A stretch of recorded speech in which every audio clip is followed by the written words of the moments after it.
is Guardian Radio 96.9 FM. Fresh news, smart talk, all day. The views and opinions of the hosts and guests are their own and do not necessarily reflect the position of the management and staff of Guardian Network.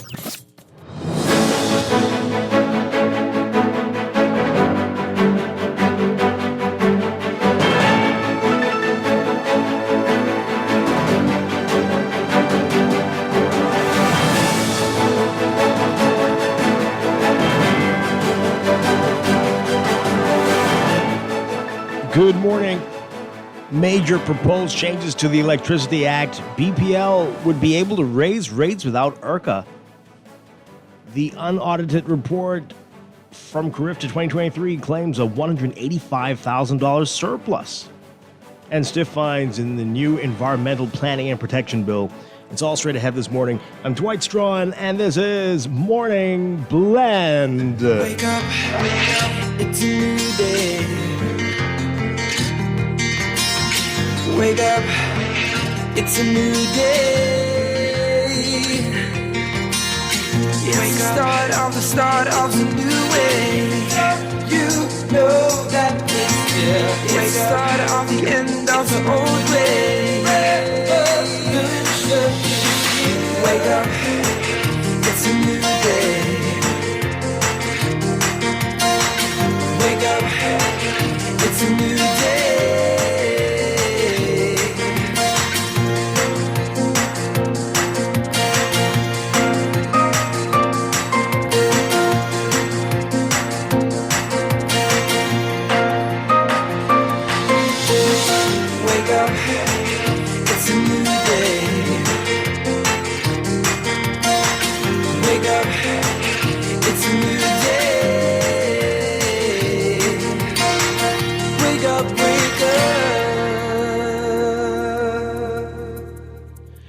Good morning again, Bahamas. It is Thursday, April 25th, 2024. This is Morning Blend on Guardian Radio 96.9. Again, I'm Dwight Strachan. In a moment, Laverne Gardner will be here.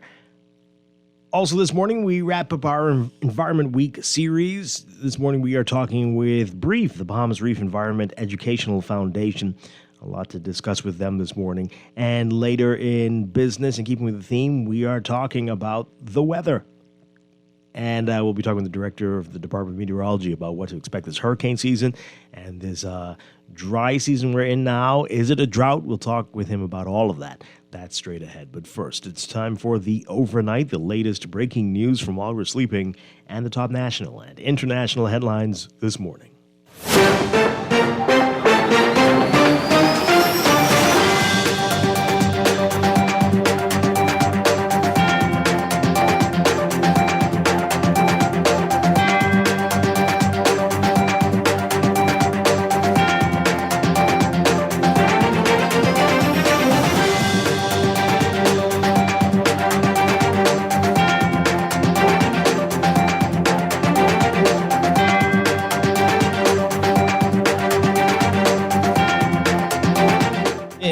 Overnight, the Electricity Bill 2024 tabled in the House yesterday would empower BPL, Bahamas Power and Light, or any electricity supplier to set their own tariff rates for 3 years without approval from IRCA, the Utilities Regulation and Competition Authority.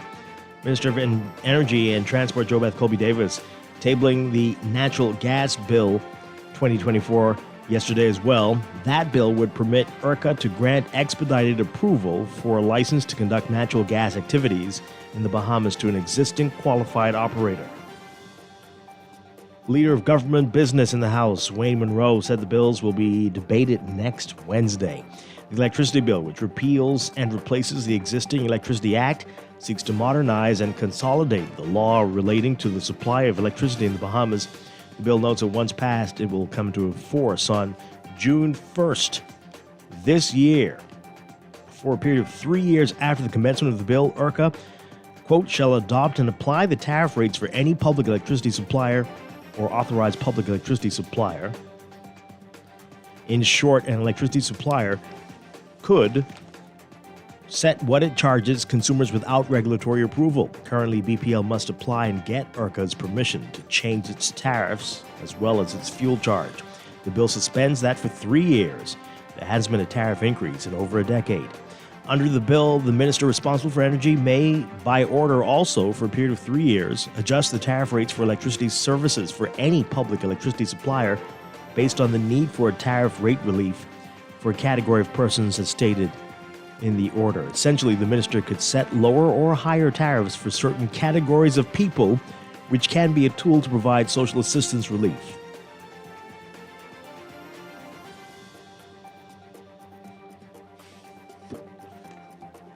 Also from the House, though his ministry failed to respond when provided a draft report of the Auditor General's audit for the 2023 Carifta Games, Minister of Youth, Sports and Culture Mario Boleg tabling in Parliament the unaudited financial statements of the Games prepared by the Chief Financial Officer of the local organizing committee.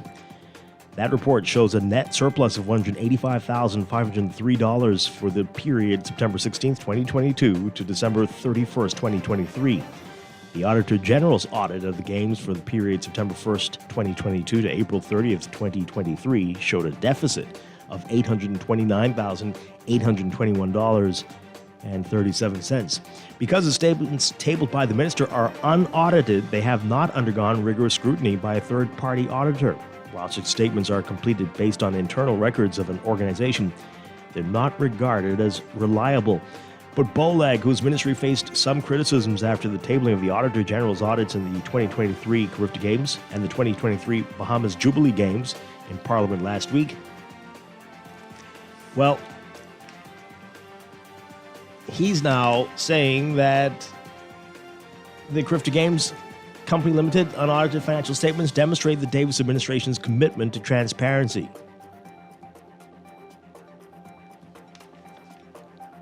And parliamentarians also passing a bill to amend the Environmental Planning and Protection Act to introduce spot fines and stiffer penalties for some environmental infractions.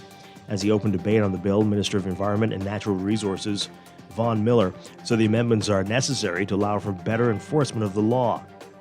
He said the introduction of a spot fine regime under the Act will allow for the swift application of the law and will serve as a deterrent to would-be violators of the law, as the penalty is swift and immediate. The Environment Protection and Planning Bill 2019 was passed under the Minnis administration as part of a compendium of bills to provide a framework for the management and protection of the environment. In addition to the introduction of spot fines, the amendment would increase maximum fines and prison sentences for a range of offenses. For damaging a coral reef, a guilty party would now face a fine up to $1 million or a prison term of up to 20 years. And an individual guilty of releasing pollutants without a permit could be fined up to $3 million and face a prison sentence of up to 20 years. A man who was deported from Jamaica in 2022 after jumping his bail, making a new bail application. Cordero Johnson has been in custody since he was returned to the Bahamas in September 2022. Johnson was on bail for the attempted murder, armed robbery, possession of a firearm with intent to endanger life, and arson when he claims he fled the country after he was shot. His cases stem from an incident alleged to have taken place March 2, 2015. Prosecutors allege that the victim, Baron Bain, picked up Johnson at Faith Avenue after he asked for a ride. Johnson allegedly pulled a gun on Bain, shot him, and took his vehicle, which was later found burned. Johnson's lawyers argued that there were conditions that could be imposed to ensure that he would return for trial if released on bail. Adderley noted that Johnson, this is the lawyer Miranda Adderley, noted that Johnson was not fitted with an ankle bracelet when he was first freed on bail. She added that Johnson facilitated his deportation by turning himself into authorities in Jamaica and telling them that he was wanted in the Bahamas. On the other hand, the prosecutor argued that against bail, citing his previous flight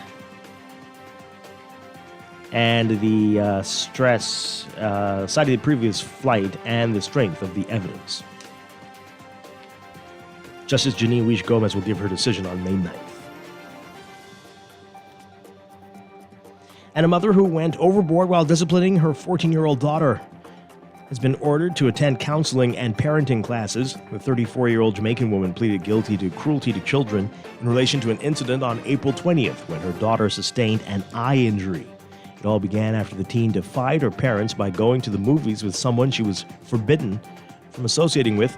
The teen also broke her 9 p.m. curfew, which caused her mother to go looking for her. The girl's mother found her child dancing in the street. She started beating her, and she was hit in the eye with a USB cord. The daughter was in court with her father for the arraignment, and she told Assistant Chief Magistrate Carolyn Vogt Evans that she had forgiven her mom. The mother is due back in court on July 29th for a progress report. Overseas, Russia vetoing a UN resolution sponsored by the United States and Japan, calling on all nations to prevent a dangerous nuclear arms race in outer space, calling it a dirty spectacle that cherry-picks weapons of mass destruction from all other weapons that should be banned as well. The vote in the 15-member Security Council was 13 in favor, Russia opposed, and China abstained. The resolution would have called on all countries not to develop or deploy nuclear arms or other weapons of mass destruction in space, as banned under a 1967 international treaty that included the U.S. and Russia, and to agree to the need to verify compliance. U.S. Ambassador Linda Thomas-Greenfield said that after the vote that Russian President Vladimir Putin had said that Moscow has no intention of deploying nuclear weapons in space.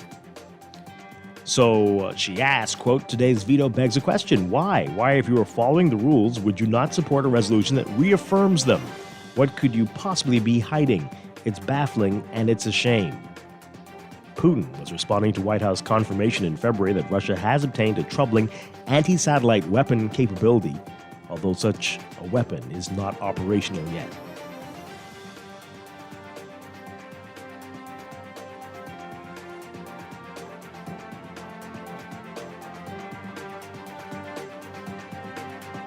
And Venezuela, some of the 10 women and teenage girls who recently came to a medical clinic in eastern Venezuela for free contraceptives fidgeted a bit when a community health worker taught them how to use an IUD, condoms, and birth control pills correctly.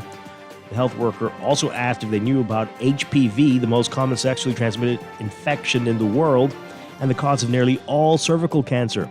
Of the 10, ages 16 to 33, 2 of them had traveled by boat and bus. Only 2 of whom had done that. Only 1 had learned about human papillomavirus. None knew that HPV vaccines exist, even though Venezuelan pediatricians have long recommended giving all children the vaccine at age 9. Venezuela's government has repeatedly broken its promise to provide the shots for free, and many public school teachers have failed to implement the requirement to teach sex ed. President Nicolas Maduro's administration claims the well-being of youth and women is a priority, but that the onus is on parents to talk to their kids about HPV and pay for the vaccines at private clinics.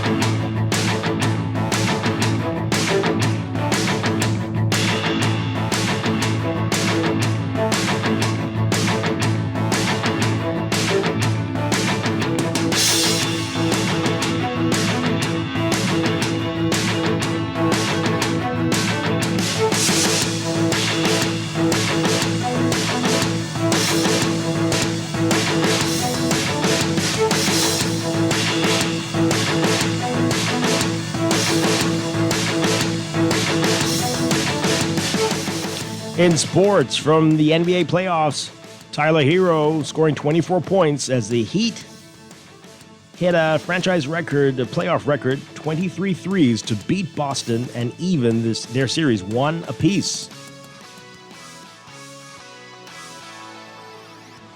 The Heat beat Boston with an unprecedented barrage of three-pointers Wednesday night to erase the home court advantage the Celtics worked all season to establish. Again, Tyler Hero had 24 points and 14 assists, hitting 6 of Miami's 23 three-pointers, the most in a playoff game in franchise history, leading the Heat to a 111-101 victory over the top-seeded Boston and tie the first-round playoff series at 1 apiece. The series heads now to Miami for Game 3. And the Oklahoma City Thunder thundered Paskins of New Orleans 124-92, OKC taking a 2-0 lead in their playoff series. From the NFL, Reggie Bush has his Heisman back. The Heisman Trust reinstated the former Southern California tailback as a 2005 Heisman Trophy winner of Wednesday, citing fundamental changes in the structure of college athletics during the 14 years since Bush forfeited the trophy and the honor. Bush gave up his Heisman following an NCAA investigation that found he received what were impermissible benefits during his time with the Trojans. College football players are now allowed to profit from their work in many ways, and the Heisman Trust decided it was time to move past the conflict with one of the most exciting players in the sport's history. That's sports, and that's the overnight. Time for your first look at weather.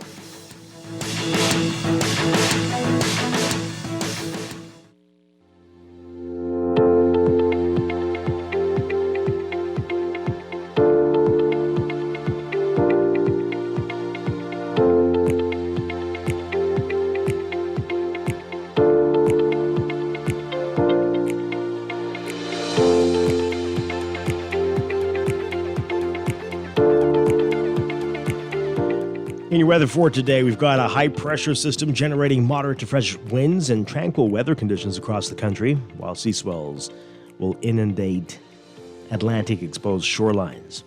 There is a risk of rip currents along Atlantic-exposed beaches due to northeast and easterly swells. For today, your forecast for the northwest and central Bahamas, partly sunny and warm, turning fair and cool tonight. Small craft should exercise caution in northeast and easterly swells. Winds northeast to east at 10 to 15 knots, seas 2 to 4 feet near shore, but building 4 to 6 feet, up to 4 to 6 feet in northeast and easterly swells. For the southeast Bahamas today, partly cloudy, breezy, and warm with isolated showers through tonight. Small craft advisory in effect. Winds northeast to east at 15 to 20 knots, seas 4 to 6 feet near shore, but building up to 6 to 8 feet in northeast and easterly swells. It is currently about 68 degrees, partly cloudy skies in Nassau. Look for highs getting up to around 81 Fahrenheit, 27 Celsius today. Overnight lows tonight getting back down into the 60s, a cool 64 Fahrenheit, 18 Celsius. That's your first look at weather this morning. We'll have your extended outlook coming up after traffic in just a bit. Wake up, it's a new day. Wake up, it's a new day. It is time for a break, but when we come back, we're discussing the day's top stories right here on Morning Blend on Guardian Radio 96.9, your home for fresh news and smart talk all day. Wake up, it's a new day. Wake up, it's a new day.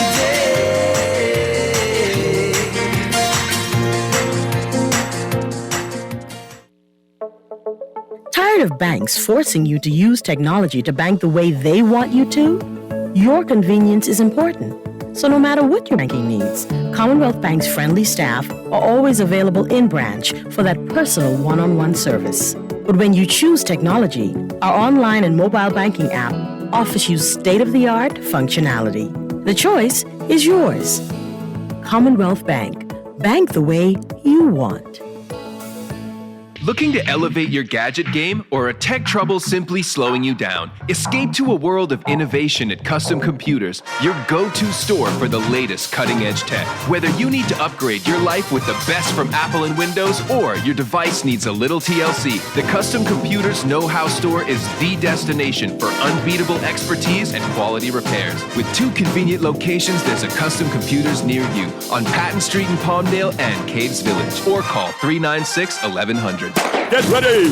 On May 4th and 5th, athletes from around the world will compete to secure their spot in the Paris Olympics. Come, witness history as our Bahamian athletes run against the world and chase the sun. From paradise to Paris at the BTC World Athletic Relays here in Nassau, Bahamas at the Thomas A. Robinson National Stadium. Get your tickets now at worldrelaysbahamas24.org or at the Andre Rogers Baseball Stadium box office or at BTC Moreland Marathon or BTC Southwest Plaza. BTC World Relays. Be there. The signs are clear. It's time to pay less for your current mortgage by switching to Scotiabank. Enjoy lower interest rates and no payments up to 2 months when you switch to Scotiabank today. Plus, we'll even pay your switch costs. It's that easy. Ready to switch to Scotiabank? Call us today at 242-356-1697 or visit bs.scotiabank.com to switch your mortgage to become mortgage-free faster. Get ready! On May 4th and 5th, athletes from around the world will compete to secure their spot in the Paris Olympics. Come, witness history as our Bahamian athletes run against the world and chase the sun. From paradise to Paris at the BTC World Athletic Relays here in Nassau, Bahamas at the Thomas A. Robinson National Stadium. Get your tickets now at worldrelaysbahamas24.org or at the Andre Rogers Baseball Stadium box office or at BTC Mall at Marathon or BTC Southwest Plaza. BTC World Relays. Be there. Girl, Cora eye look funny, all black up yesterday. But she say she bumped into a wall when she's running after the churn them. Yeah, but last Saturday you see her arm was all black and blue, right? What you saying? You think something wrong between her and Jack? I ain't sure, but you know Jack is a jealous man. I hear him and Cora last Friday. I hear him say he hear Cora have eyes for Junior. Now you know that ain't true. Cora is a good woman, does mind her business, take care of them churn and go to church every Sunday. So what you think we should do? I think we should report Jack, you know. Cora don't say nothing, but silence hides violence, and we don't want to line up in the cemetery. Not me. I ain't getting in nobody business, then Jack come after me and I land up next to Cora. No, man, we could call a text Crime Stopper. And remember, we can even get some grocery money for our tip. Remind me again, how does this work? We can call them in Miami at 328-TIPS or 328-8477. Or when we in the island, call toll-free at 300-TIPS or 300-8477. And if you don't have no minutes, use the Crack Crime Bahamas app and we could text them. And the messages get on mix up before it leave your phone so nobody can know what you saying. So what we waiting on then? Let's go earn some grocery money. This is Guardian Radio 96.9 FM, Nassau, Bahamas. Wake up, it's a new day. Wake up, it's a new day. It's the start of a new way. You know that it's the start of the end of the old way. Welcome back to Morning Blend here on Guardian Radio 96.9. We're streaming live on GuardianTalkRadio.com and on the Guardian Radio app for smart devices. We're also on your televisions on Cable Bahamas Channel 969 and BTC Flow Channel 612. You can tweet us at Morning Blend 969 or Facebook.com/Morning Blend 969. Text us on the Guardian Radio text line, powered by BTC 422-4796. Standard text rate supply. Once again, I'm Dwight Strachan. Joining me now, Laverne Gardner. Laverne, good morning. Good morning, Dwight. How are you? Doing well. Hope you're doing well as well. I am. Wonderful, wonderful. We've got a lot to talk about this morning, a lot in the news. But also, we are going to wrap up our environment briefs. We're talking with BREEF. That's the Bahamas Reef Environment Education Foundation. And they have some events coming up. They're going to tell us about that. But also, we're going to talk about a number of environmental issues with them this morning.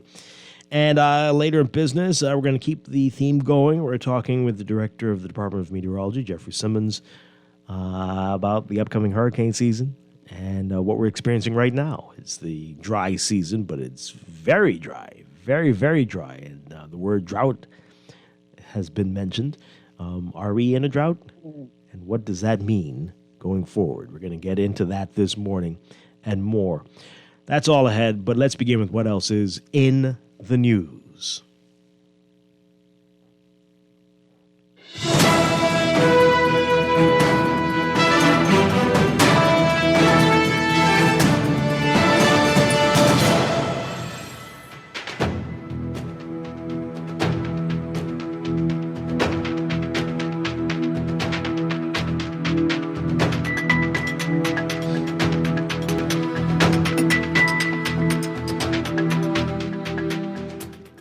And in the news, I think it was last week, Laverne, around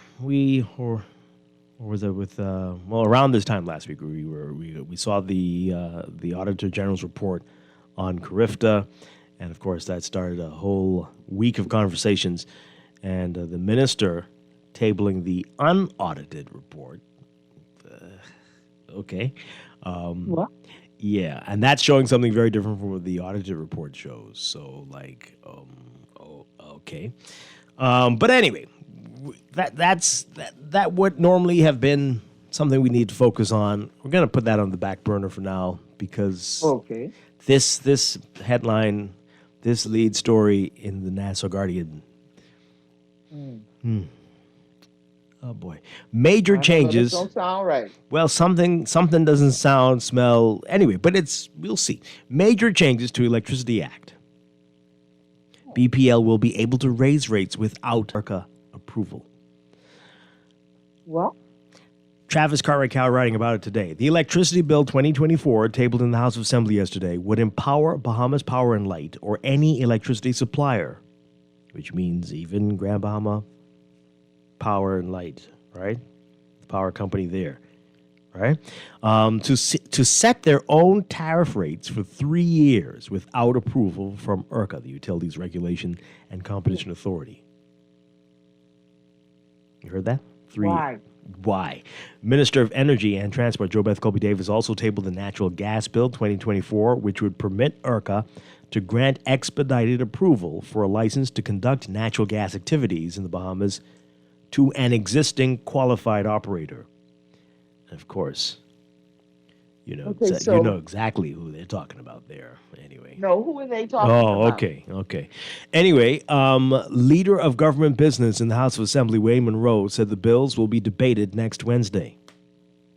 The electricity bill, which repeals and replaces the existing Electricity Act, seeks and consolidate the law relating to the supply of electricity in the Bahamas. The bill notes that once passed, it will come into force on June 1st, 2024, this year. What's going on? What is really going on? Let's read some more. For a period of 3 years after the commencement of the bill, ERCA shall adopt and apply the tariff rate for any public electricity supplier or authorized public electricity supplier. Say that again? Yeah.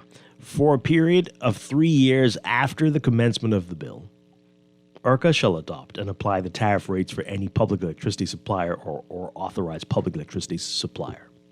In short, that means an electricity supplier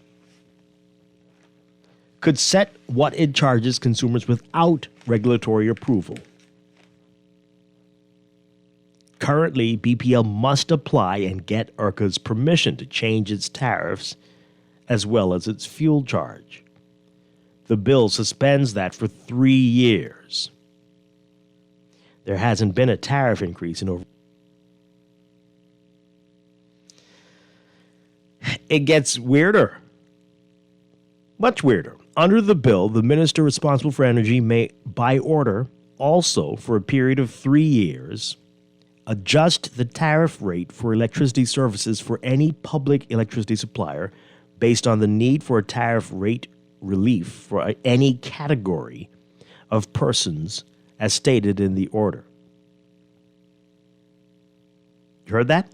Adjust the tariff rate for electricity services for any public electricity supplier based on the need for a tariff rate relief for a category of persons as stated in the order. Essentially, the minister could set lower or higher tariffs for certain categories of people, which can be a tool to provide social assistance relief. Or as a means of torture, perhaps. I don't know. But yeah, mainly social assistance relief. In March, the Nassau Guardian... Social assistance relief for whom? For whomever the minister needs it. Because do you think that's going to have a positive impact on the everyday people? You think they would lower it for the everyday people? Well, I'm sure that's what they're trying to say.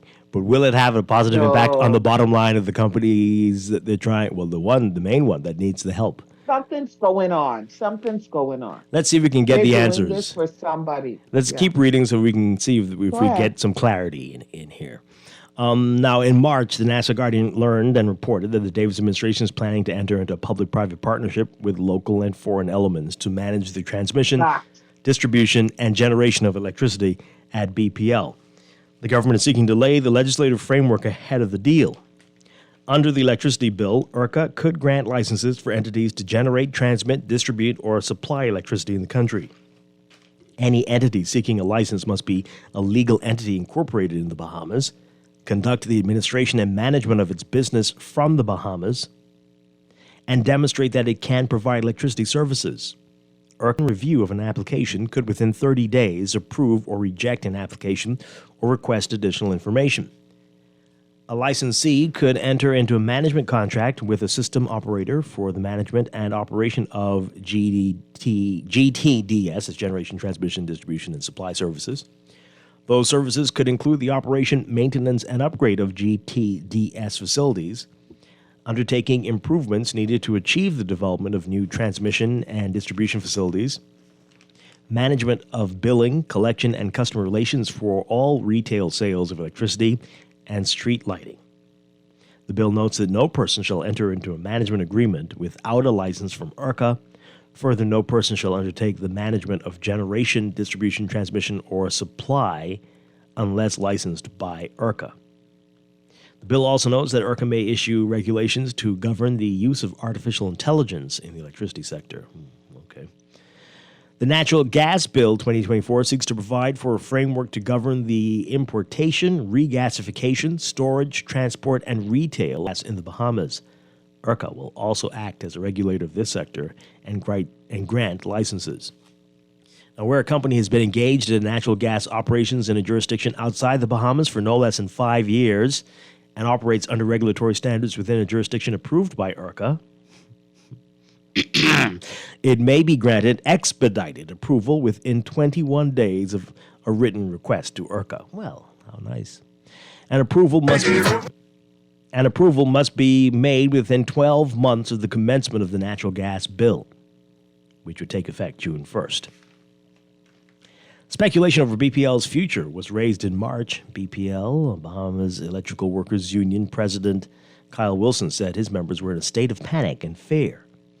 Prime Minister Philip Davis, who later met with both leaders of BPL's unions in March, said his administration does not intend to privatize BPL, but said they will bring in strategic partners for the purposes of being able to find the necessary funding that the government doesn't have at the moment to address some of the issues that the company faced, noting that a lot of money was required to fix BPL.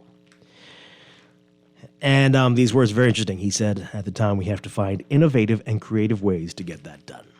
Well, okay, so let's talk. Let's get your reaction to it. ERCA's going to be tasked with doing a lot of things except for that first 3-year period, approving rate increases, which means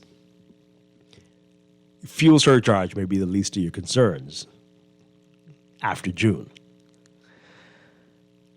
Let's get your reaction to it. Debate starts next week. They're going fast on this one, and June is not far away. 323-6232. 325-4316. It's not going to go out for consultation with the Baptist Church like some other bills that are out there for years? No? Okay. 325-4259. Tweet us. Text us. 422-4796. You can call us toll-free as well, 242-300-5720. Yeah, Laverne, what do you make of that? What I need to know is what's going on, because this amendment seems to me as if this is being done specifically for something or some company. Yeah, that's pretty clear. Yeah, so whoever they're going to partner with knows that these rates aren't going to work, and will raise the rates, and ERCA will have no say. What will that mean? And you've taken the teeth away from ERCA. Mm-hmm. So, in taking the teeth away from ERCA, I don't feel that this, for a period of 3 years, I don't feel that this is going to bode well for the everyday person. And the fact that they've built into the bill, the minister can provide relief for certain categories of people, indicates to me that these rates are going to be very high. That's Yeah. just me. I don't see things the way many people around here see things. So who knows what I'm seeing? But let's hear what you've seen. What's happening with that? What's going on with that? Let's hear what this I caller. think that's exactly what's going to be. The rates are going to be higher. Hi. And that's why it is set up the way that this bill is set up. And ERCA will not have a say. Yeah. All right, let's go to the phone lines. Good. And then we got to explore the company that they have already spoken to, who is going to be exploring, because they said existing. Yeah, you know who that is. Let's not pretend. And they are very big in natural gas. I don't know who that is. Okay, Laverne. They're very big in natural gas outside the Bahamas. They're an existing company. They're already deep in bed with them. We don't have to play brand new. You know exactly who that is. Good morning, caller. You're on the air. Good morning. Hi. Everybody. How are you? We're doing well. Listen, man, we morning. need to hear from the professionals of BPL on what's going on. Far as they have 5 or 7 engines, more than enough to take care of the load for the summer period. We need to hear from the professionals who know about electricity and BPL itself. The Minister of State or Minister who spoke, I'm sure she's not well versed with these corporations. We need our professionals to come forward and explain to the Bahamian people. Well, that's exactly not what's really going the on. issue right now. No. It is an issue because if a minister comes to me and tell me we gotta make some adjustments for the load that is coming. No, that's not what's being said. It's about money. It's about management. It's about right now. This is about the financial well-being of this company and all. No. I understand that part. That's another thing. But she mentioned about the load factor coming up for the summer, and I'm saying to you, we should have adequate, as we know, we have adequate power to carry us through the summer because we have 5 to 7 engines. So, but we need the professionals. You see? Actually, I don't know if we want to hear from them. Last time they spoke, we were more confused than ever before. Came behind them and made it worse. Yeah, but the politicians, they know less than what the professionals. We need professionals who can tell us what's going on with all of these corporations. They're not going to tell you the truth. And they're going to tell you what the government wants them to say. Fine. But then the MPs or the ministers, they don't know too much about these corporations. You can't tell them that. So how could I take your word from it where I need the professional to tell me exactly what's going on? I used to work the BEC many years ago. You have to get permission to speak from the minister. They're not going to talk. Ministers only will say things, but there's still the reporters need to ask questions. Clarifying what the minister's saying, because you can tell me you're looking for more power for the summer, and we got 7 engines. Come on, man. We got to do better than this. And this goes with all corporations. The professionals need to come forward so we get the right information.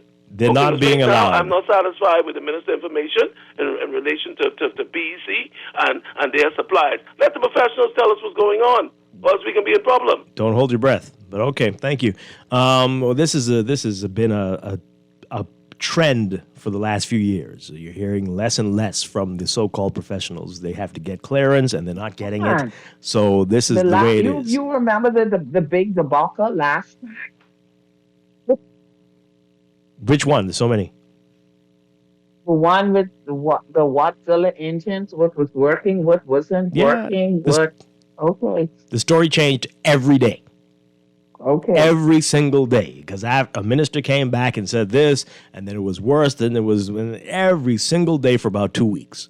So, yeah, don't hold your breath with that one. But again, this is not about the summer stuff. I mean, I guess everyone should be concerned about that. But this is about something bigger than that, right? Bigger than that. Are you going to be able to pay for whatever it is you do get? And that is scary, and it was bad enough last year. And you don't have anywhere.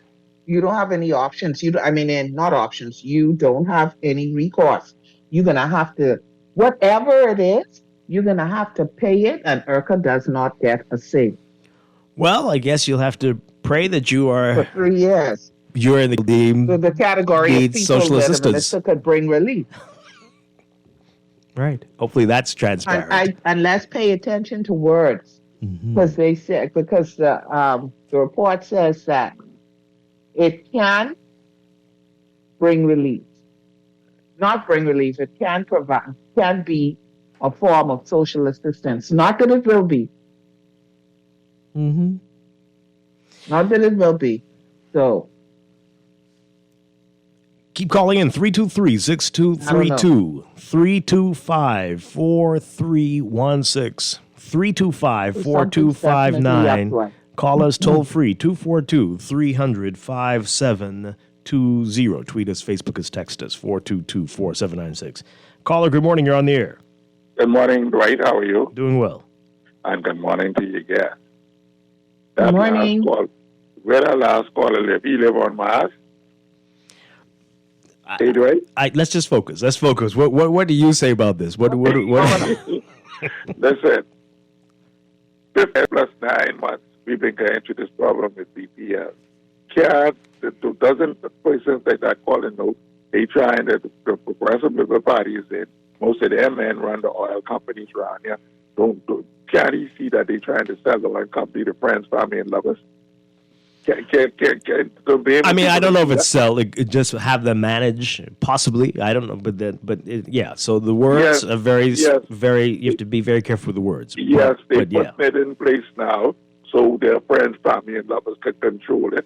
Because of course we know it is alleged that 2 of the generators down there already providing from a private local company providing generation for BPL. And all the LNG that they killed Leslie Miller about, now they want to implement it. And like your guest was saying, I guess the 7 Wärtsilä generators all of a sudden must be weakened now. You know what I mean? Because they're going into something else.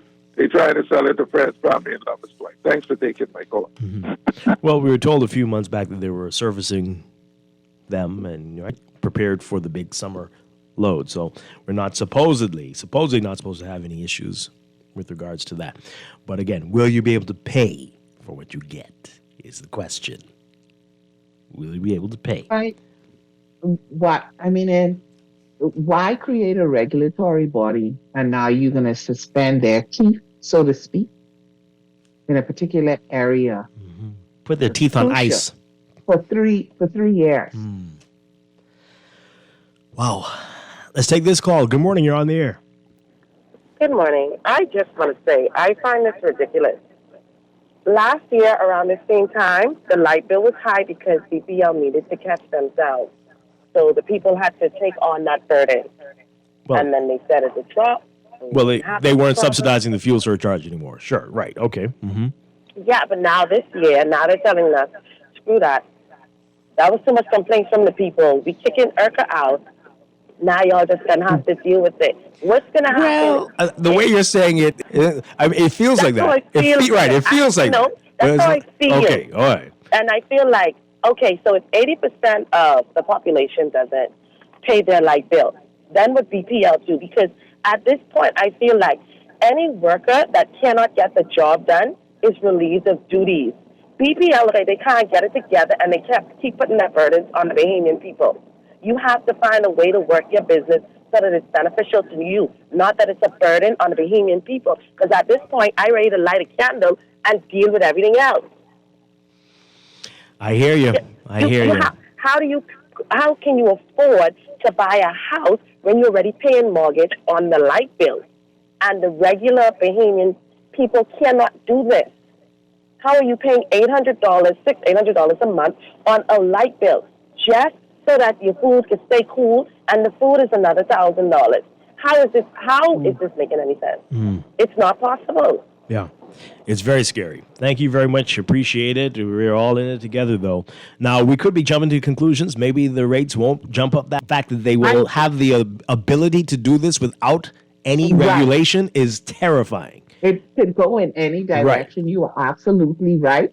The rates could, the company could change rates, and it could be very good, and it could be very beneficial, perhaps, to everybody, to the masses, to the common man, to you, to me. Who knows? But it could also go in the other direction. Yeah. And the fact that you are removing the fence, so to speak, you are removing the strength of the body that is able to regulate. You're removing the regulator. For 3 years, this regulator cannot say anything in terms of the rates going up or not going up, people calling IRCA, us calling IRCA and being able to say, hey, we're concerned because this, okay. So doing that seem like it's going to be beneficial to the common man. And I'm terrified about snowball effect, right? I could see the telecommunications companies saying, hey, we need something like this too because y'all want to go to 5G, right? So we're going to have to do something for at least 3 years without IRCA And then the breathing down our necks. And then the minister having this all power. Yeah. The minister can determine, you know what? Let me provide some relief for these companies. Notice I didn't say people.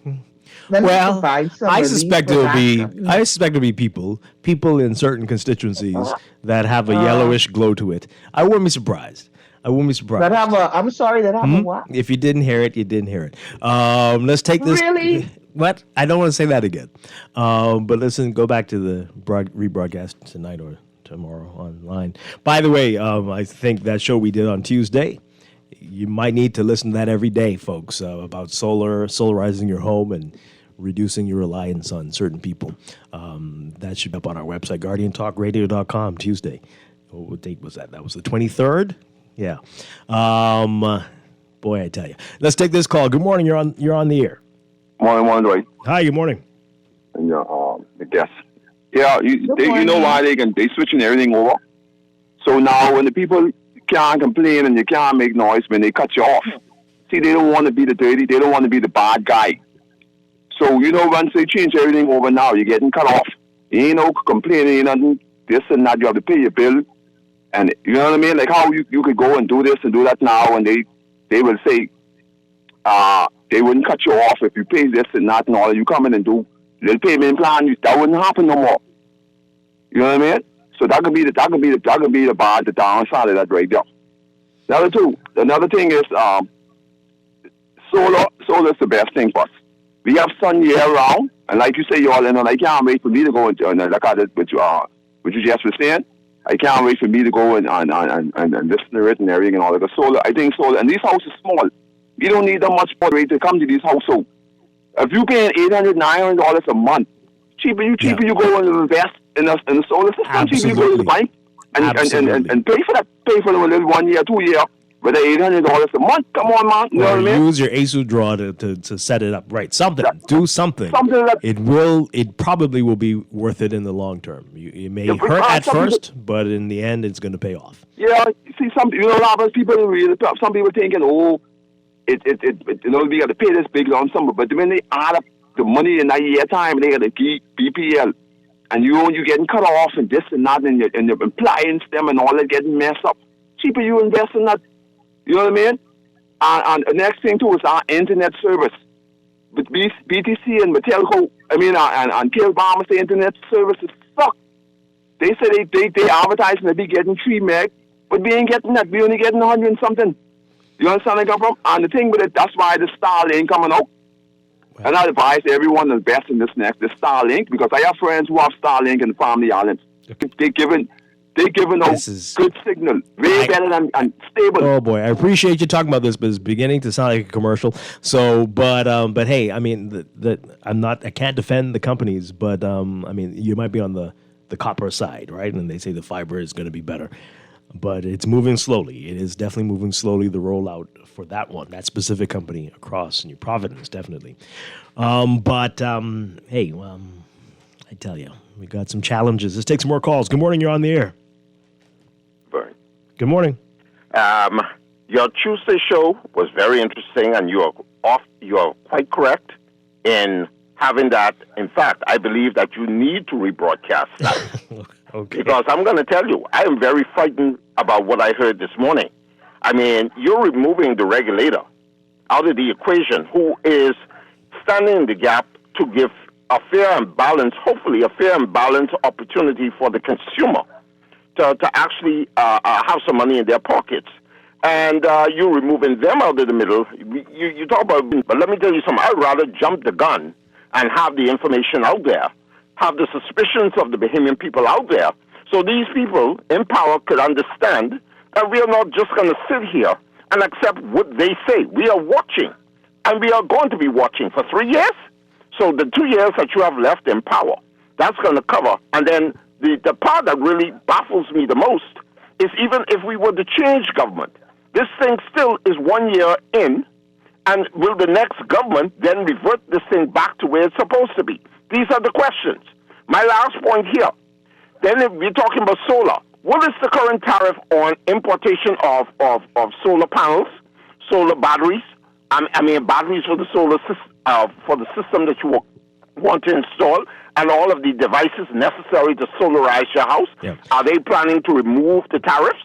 Are they planning to go zero duty on these things so Bahamians can at least have a fighting chance? Well, whatever they are, I think they are much lower than they've ever been before. It's very low if they haven't done it already. I don't know the exact numbers. Affordable, apparently, this has ever been in the history of the Bahamas. Well, my thing is, right, in essence, what I'm saying is then zero out everything and allow Bahamians who can't afford it to bring these things in duty-free.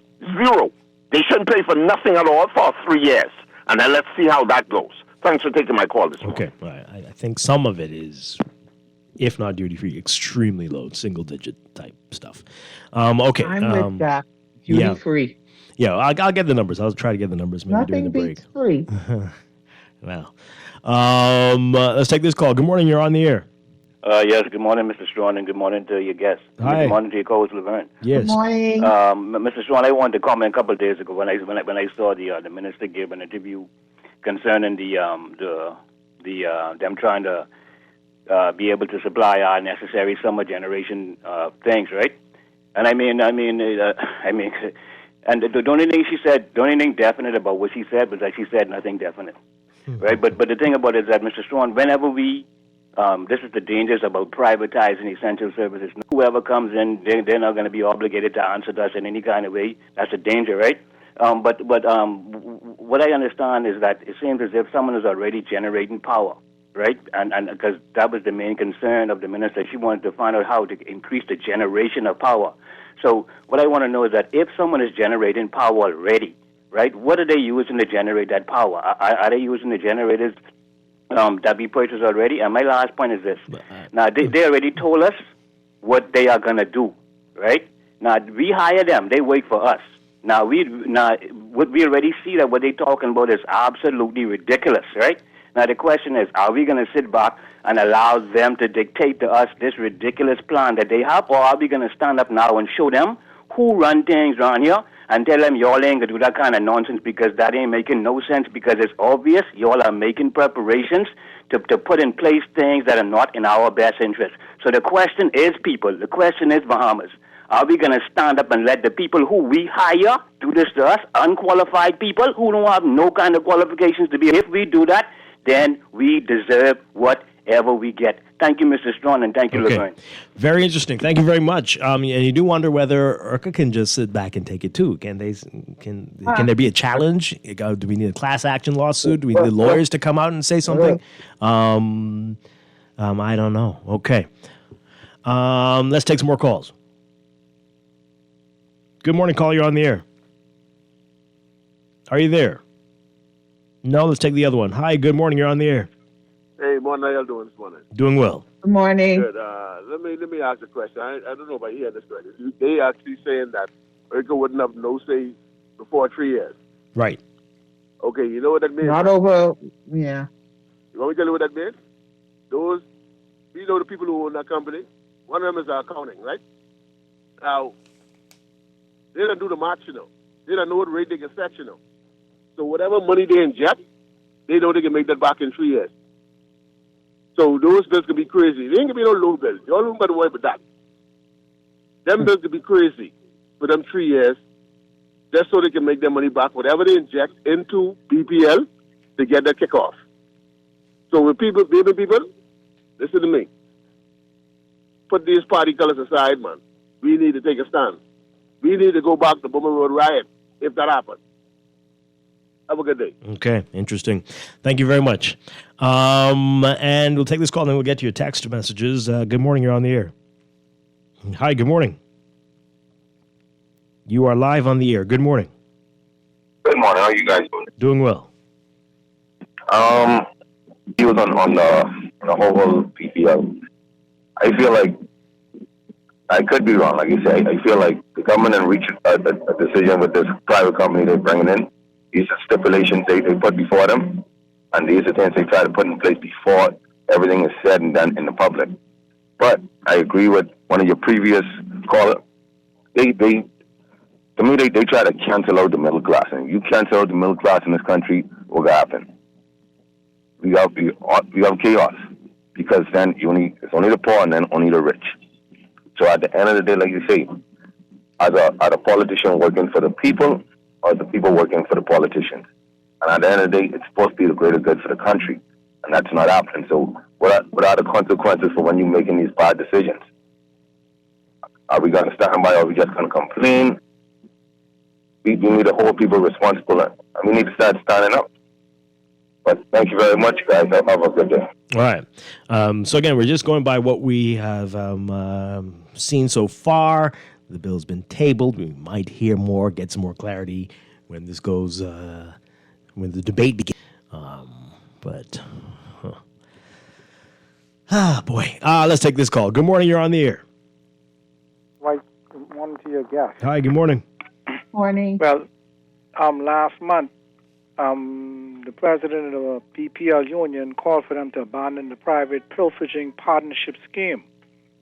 I called for my schoolmate Michael Pintard and the chairman of the F&M to state their position as to where they are on this issue. Now they come and they say what is going to happen from June 1st. Which you said 12 months for somebody to apply, and it must be a Bahamian license company. That's what you read, right? Yes. Mm-hmm. You see? And then they saying that 3 years, OICO doesn't have any say. That just talking about don't have any say with messing with the rates.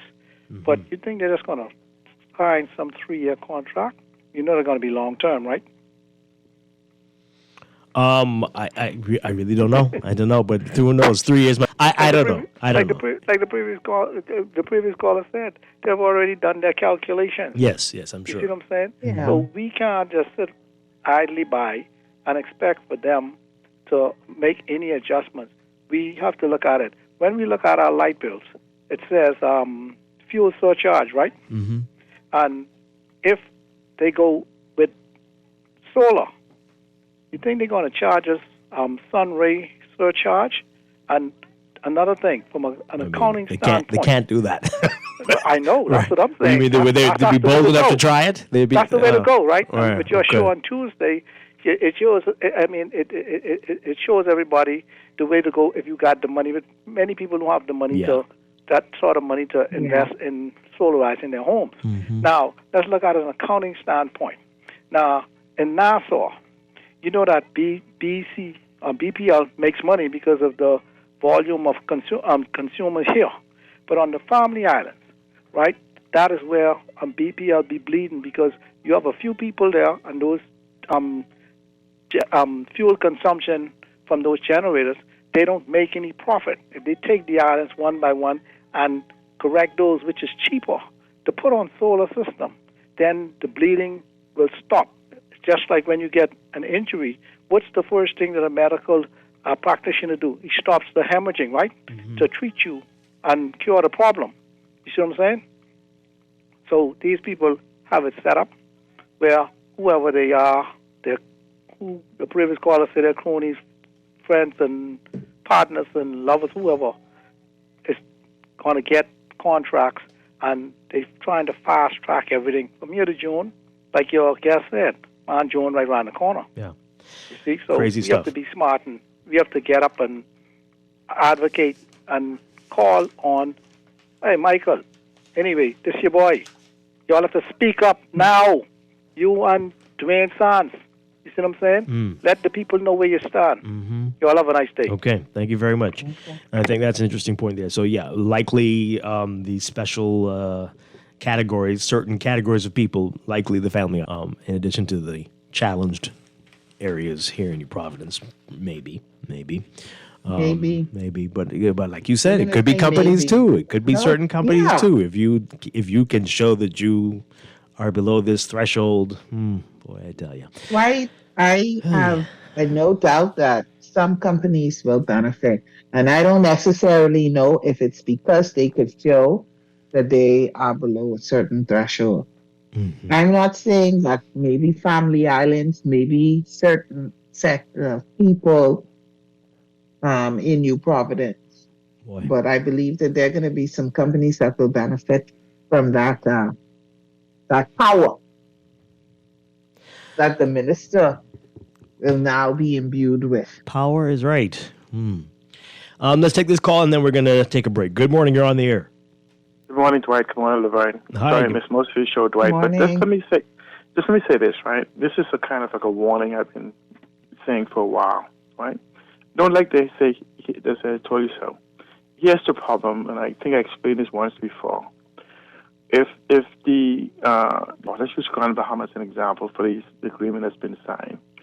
You have people delivering power to, or about to deliver power to the grid for sub 10 cents solar power, and that's where they're making their profit in it. You could just naturally assume then that they're generating power at 5 cents based on some averages around the world. And I said to you that BPL has a $2 billion liability. In the same way I explained the $3.4 billion in liability in pension for years, and people say I was crazy. I'm now saying to you that BPL has a $2 billion hidden liability. The data doesn't lie. Here's the problem. The more you solarize, the more the less the revenue to government will be. So this is a stopgap measure so that you can keep the electricity artificially high. There's something, Dwight, you heard me say for years and years. The Bahamas is a carbon-based economy. Don't mind them running around with carbon credits and around the world so they're trying to change anything. Today is hypocrisy.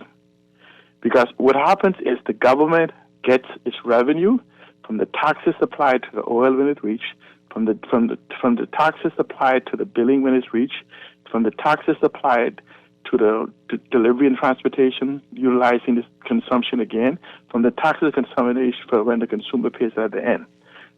There is no businesses in the Bahamas that pays electricity bill. Consumers pay it. It's built into their final product. And so until we have an honest conversation and recognize that what these political parties don't want to be, to be the one to say, we had to add $4 billion to the national debt to fix a poison. But what is this poison, Dwight? Dwight, if you depend on this revenue and you eliminate it, you must be able to build an economy of scale to replace the revenue loss. These jobless growth numbers we've been hearing, and the fact that these are artificial bumps of the economy, if we have a debate on the real economics of what's in the background, these are artificial bumps on the economy when we went from 9 to 4 billion and everything else. These are not numbers on the ground. Okay. So until we have a real thing on our economy, we're going to find out that we are going to reach a crisis that we can't pull out. Like you said, a plane heading down, we'll not be able to pull this up. My goodness. Thank you very much. Appreciate it. All right, let's take a break. We've got a whole lot of text messages. People are worried, angry, and they've got a lot to say. We're going to get to these when we get back. This is Morning Blend on a Thursday morning here on Guardian Radio 96.9.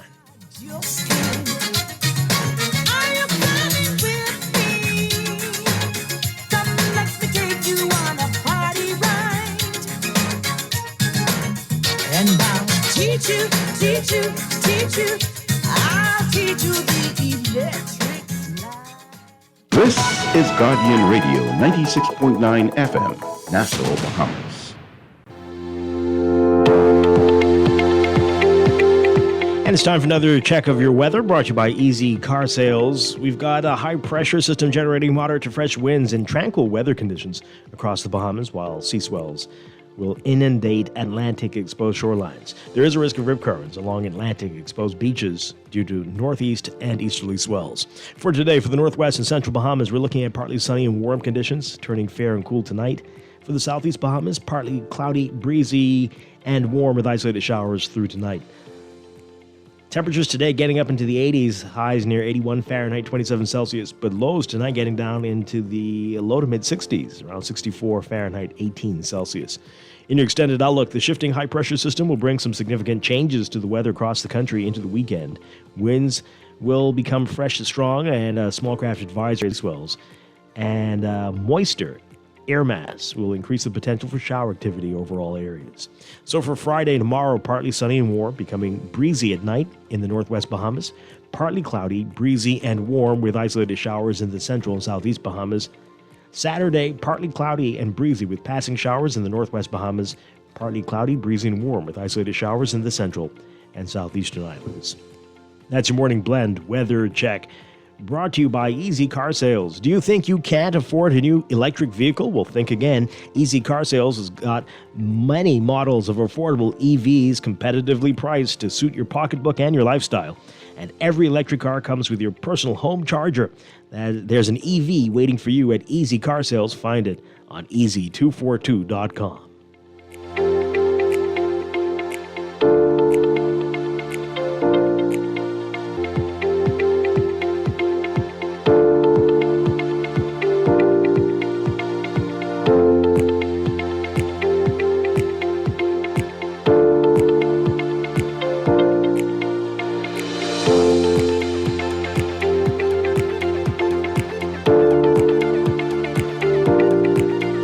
This is Guardian Radio, 96.9 FM, Nassau, Bahamas. It's electric.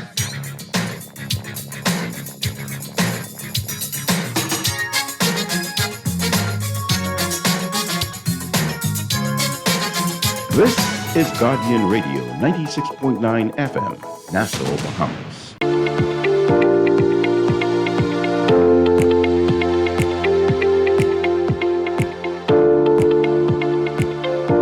Welcome back to Morning Blend here on Guardian Radio 96.9. We are streaming live on GuardianTalkRadio.com and on the Guardian Radio app for smart devices. We're also on your televisions on Cable Bahamas Channel 969 and BTC Flow Channel 612. You can tweet us at MorningBlend969 or Facebook.com/MorningBlend969. Text us on the Guardian Radio text line powered by BTC 422-4796. And now at 8:23, it is time for another check of your weather for today, brought to you by Sherwin-Williams Paints. Here's what's happening. We've got a high-pressure system generating moderate to fresh winds and tranquil weather conditions across the country, while sea swells will inundate the Atlantic-exposed shorelines. There is a risk of rip currents along Atlantic-exposed beaches due to northeast and easterly swells. For today, for the northwest and central Bahamas, look for partly sunny and warm conditions, turning fair and cool tonight. For the southeast Bahamas, partly cloudy, breezy, and warm with isolated showers through tonight. Temperatures getting up into the 80s, highs around 81 Fahrenheit, 27 Celsius. Overnight lows tonight getting down to about 64 Fahrenheit, 18 Celsius.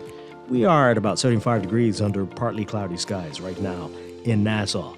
In your extended outlook, that shifting high-pressure system will bring some significant changes to the weather across the Bahamas into the weekend.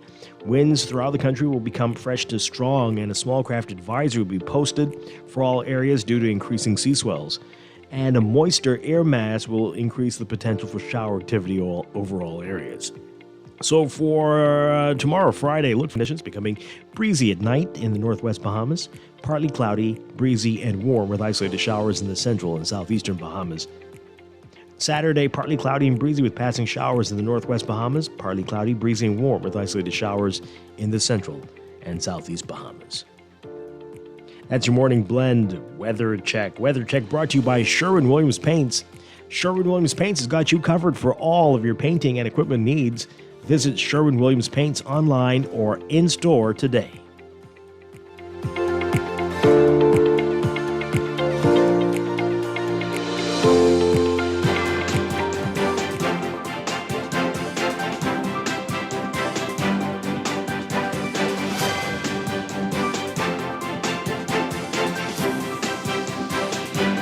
And it's time for a look at traffic, brought to you by RBC, a bank for all of you. A number of hot spots to tell you about. We've got a lot of issues out there. So we've got Independence Drive seeing some heavy traffic both directions, especially eastbound on the way to the roundabout with East Street and East-West Highway.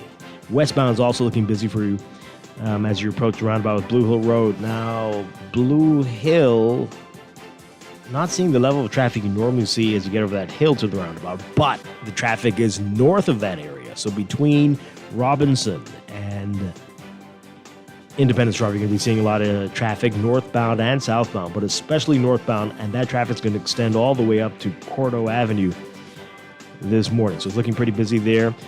Further south, though, you're going to see congestion near Carmichael and near St. Vincent Road. Over on Mile Butler Highway, heavy traffic from just south of the Fire Trail roundabout straight up through the Tonic Williams Darling Highway roundabout. Traffic back to both directions there. And straight through to the Six-Legged roundabout. So that's northbound, eastbound on JFK as well. And on West Bay Street, some congestion near Saunders Beach. Heavy traffic there actually on the way to the roundabout with New Providence Highway if you're heading eastbound. Over on Glaston Road, it is a bit busy as well, just north of Fire Trail, straight through to the roundabout with Bahamar Boulevard and JFK Drive. Carmichael, westbound to Coral Harbor Road, heavy traffic out there as well.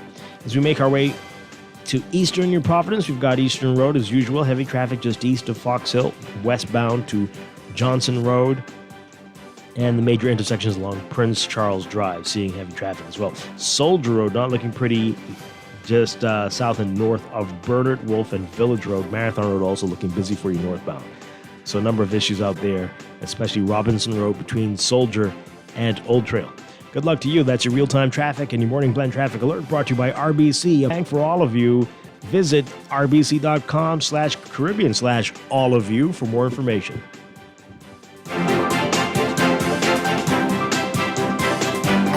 RBC is a bank for all of you. Are you buying a home, renovating, or exploring mortgage options? With cash back and up to 90% financing, we'll find the perfect mortgage for you. Pre-qualify in just 60 seconds and get connected with a mortgage specialist today. Visit rbc.com/mortgages/all of you. RBC. Is a bank for all of you. Conditions apply. Make Mother's Day one to remember with a delightful Mother's Day brunch valued at $300 courtesy of Haagen-Dazs and Fun Foods Wholesale. It's simple. Just head over to Lickety Split or Super Value locations and purchase a pint of your favorite Haagen-Dazs ice cream for just $8.99. After purchasing, don't forget to write your full name and number on the back of your receipt and drop it into any entry box at the store. You're now in the running for our grand prize drawing, taking place on May 10th. Hurry, this offer ends soon. Happy Mother's Day from Haagen-Dazs. Promotion ends May 8th. Living with a neurological condition shouldn't define you. At Cleveland Clinic in Florida, we do whatever it takes to make life better today while discovering new treatments for a brighter tomorrow. From epilepsy management to specialized spine care and brain tumor surgery, we're delivering world-class neurology care for the day-to-day, for the days you live for every care in the world. Visit clevelandclinicflorida.org/Caribbean. You've seen electric cars on the road, but isn't it time you drive one? Easy Car Sales invites you to experience the smooth, powerful luxury and latest tech features. Find out why the Bahamas is going electric. Visit easy242.com and book your test drive now. What are you waiting for? Save money, drive smarter. There's an EV waiting for you at Easy Car Sales. Ready to save? You can put $100 into the CFAL Savings Express Plan and make sure your money keeps growing. Earn interest on your savings while you're sleeping, eating, or standing in line at the bank. Ready to invest? Start by putting $1,000 into our mutual funds and earn interest there too. Because at CFAL, your interest is our interest. Visit CFAL.com to start now. CFAL. Growing wealth for future generations of Bahamians. Maybe it's time to explore your options. There's no harm in reviewing your mortgage arrangement and considering a better deal. CIBC Caribbean can help you narrow your search and decide. Switch your mortgage to CIBC Caribbean and enjoy a special interest rate and help towards your switching cost. Visit CIBCFCIB.com/inspired home for more information. Conditions apply.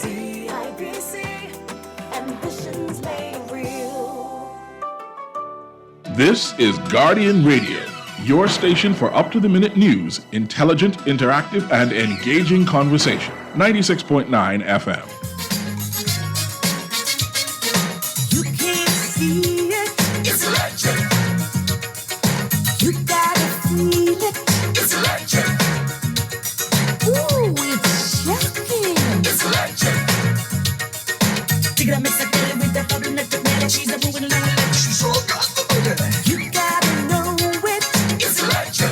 Woogie, woogie, woogie. That you can't hold it. It's electric. We're back here with Morning Blend on Guardian Radio 96.9. Dwight Strachan along with Laverne Gardner on the. I think after June, plenty of us will be doing the electric slide and boogie woogieing, struggling to pay the bills that may come our way, and it won't be out of fun. Boy. So that's what we're talking about. Coming up in a few minutes, though, we're going to be getting back into our Earth Week series. We're talking with Brief this morning. We'll find out more about them and all the things they have going on. But we just want to get through your text messages on the proposed changes to the Electricity Act. Again, BPL and other power generators would be able to raise rates or do whatever they want with their rates for a period of 3 years after the legislation comes into effect, which lawmakers are hoping will be June 1st. So they would need no regulatory approval. They would not have to run this by ERCA. There would be no need for town hall meetings or anything to let you know. The bill's just going to go up or down. It could be down, who knows? But they wouldn't have to seek regulatory approval for this for 3 years. And so we're talking about it and what this all means. And got a lot of your strong reaction to it on the text line. So let's read these very quickly. We did get one text here about something we reported on in the overnight earlier in the show about a mother who was ordered to undergo counseling for child cruelty. I don't know if you heard that story that we read earlier, Laverne. The child defied an order and was hit in the eye with a USB cord. Anyway, so this texter says in response to what we read earlier, "Hey Dwight, so when it's convenient and depends on the nationality, you have no problem saying it was a Jamaican mother. But if this were another nationality, you and your soft bleeding heart would never say a Haitian mother beat her child on this radio. You just make me cringe with your selectiveness on this radio." Have you ever heard something so ridiculous in your life, Laverne? Why would I leave out that information? What would I hear? What you want to hear? What? That's all. Dwight, don't even respond. I mean, it's ridiculous. I can't believe, but there probably several people who believe this. Bleeding hard for Haitians, but I'm pretty quick to down the Jamaicans. Did you read that? It's so stupid. It's so ridiculous. But you clearly have a thing for Haitians. I don't know what your problem is, but you're trying to push it off on everybody else. Texter, please, get it together. Get it together. But anyway. There are so many texts that come in and you read them silently and go, I'm not going to read I that. just needed people to hear. Yeah, because this person's insane. And you need to know. This is what I'm dealing with. People hear what they want to hear. If it's in there, I'm going to read it. The only things out of a news report that I would not put on the air is if I feel it's with number of children in the car at this hour. Like this is a little graphic for the radio this time. That's all. So I don't. What am I getting out of that? What would I anyway? Okay. Anyway, let's move on. So watch this bleeding heart. Based on it's on my approved country list, I'm not going to read this one. I'll take out the nationality. Really? Okay. Let's back to the issue at hand.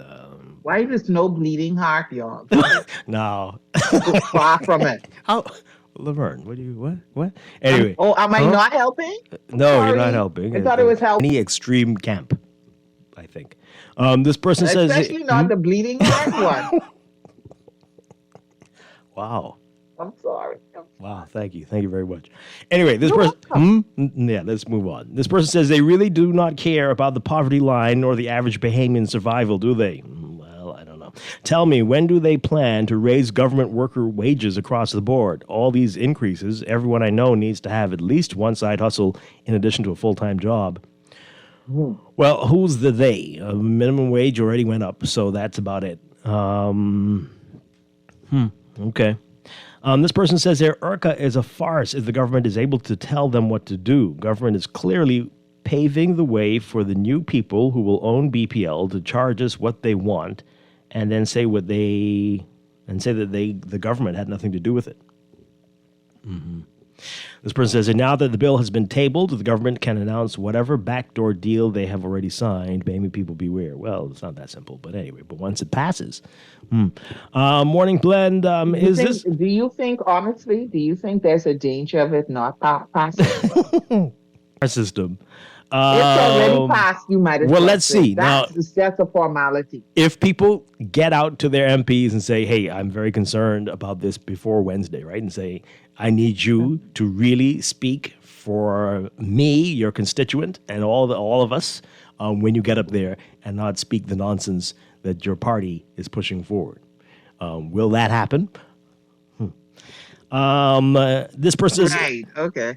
Is this part of the privatization plan? Also, it sounds like a company is already operating now. Has this been made public? No, it doesn't necessarily sound like that. But clearly, they're very far along. And we've known this for a while, right?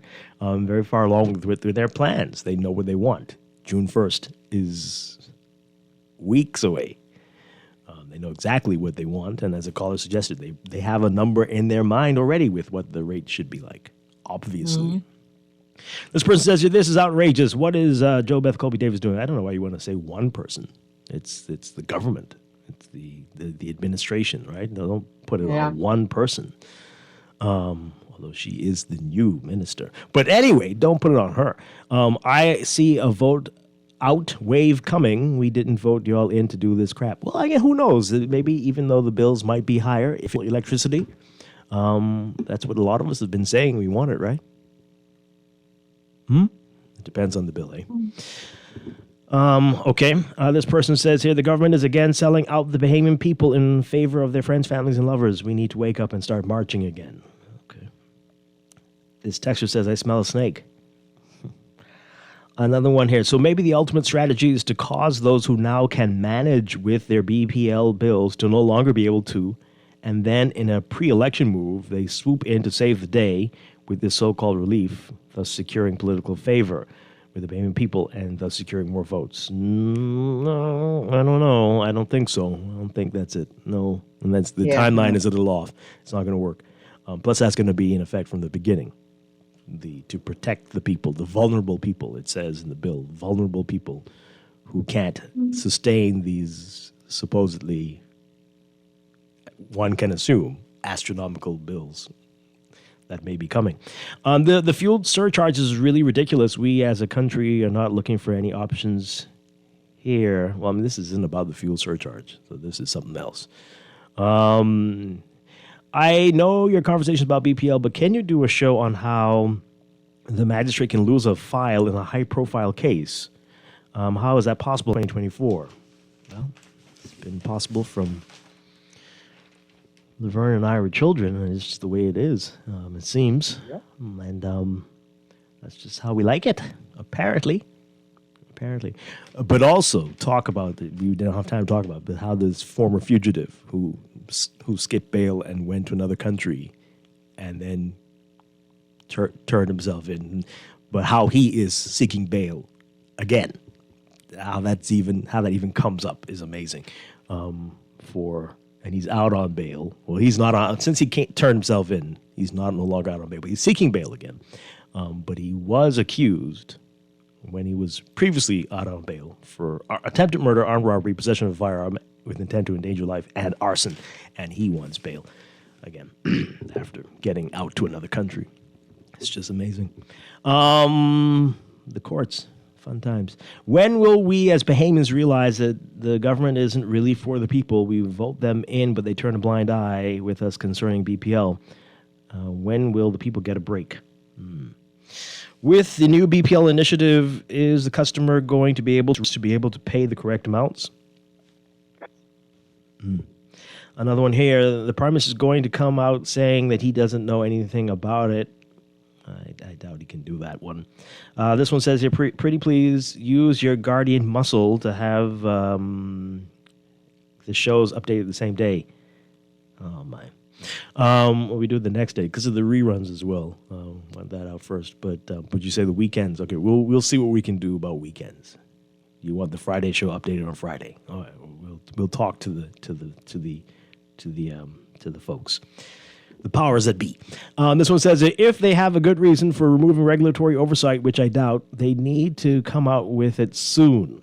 IRCA protects us as consumers, so removing them in the process leads me to think the government is not looking out for the Bahamian people. This is very, very disturbing. This one says, I don't agree with the revised Electricity Act. At the same time, you should pay for energy that you use, period. You don't walk out of the food store saying, I will put something on my food bill next week, nor can we do it at the gas station. You're talking about two different things, though. Not everybody does that.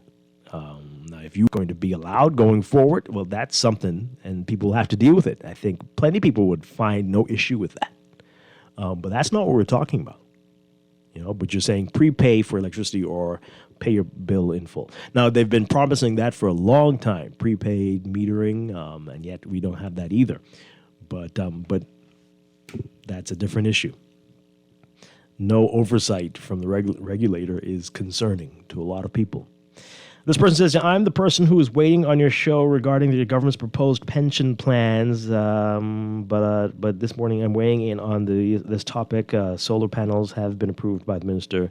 You mean, what do they mean? Duty-free, that's what you mean? But again, tune into go look for it online on GuardianTalkRadio.com, our Tuesday show. We had a great show about solarizing your home or business. This text here says, let's call it what it is, hogwash. Nowhere in the world would people allow something like this to happen. The government is lawless. Who gets rid of the regulatory body just to justify their personal agendas? This is the sole reason why IRCA exists. So if we allow this to happen, then we might as well just get rid of the bill. Again, I need to go through it with a fine-tooth comb, but the bill has a lot of stuff for IRCA to do. But it's not going to be maybe what you all want. This one says here. It does. Right. Based on what you read, it does seem that IRCA has a lot to do. Mm-hmm. But, regulate is not one of those things. Right? Well, and that's actually in their name. Well, regulate in terms of prices is not going to be a part of 3 years. But they still have to they will have oversight over anything that goes contrary to anything else.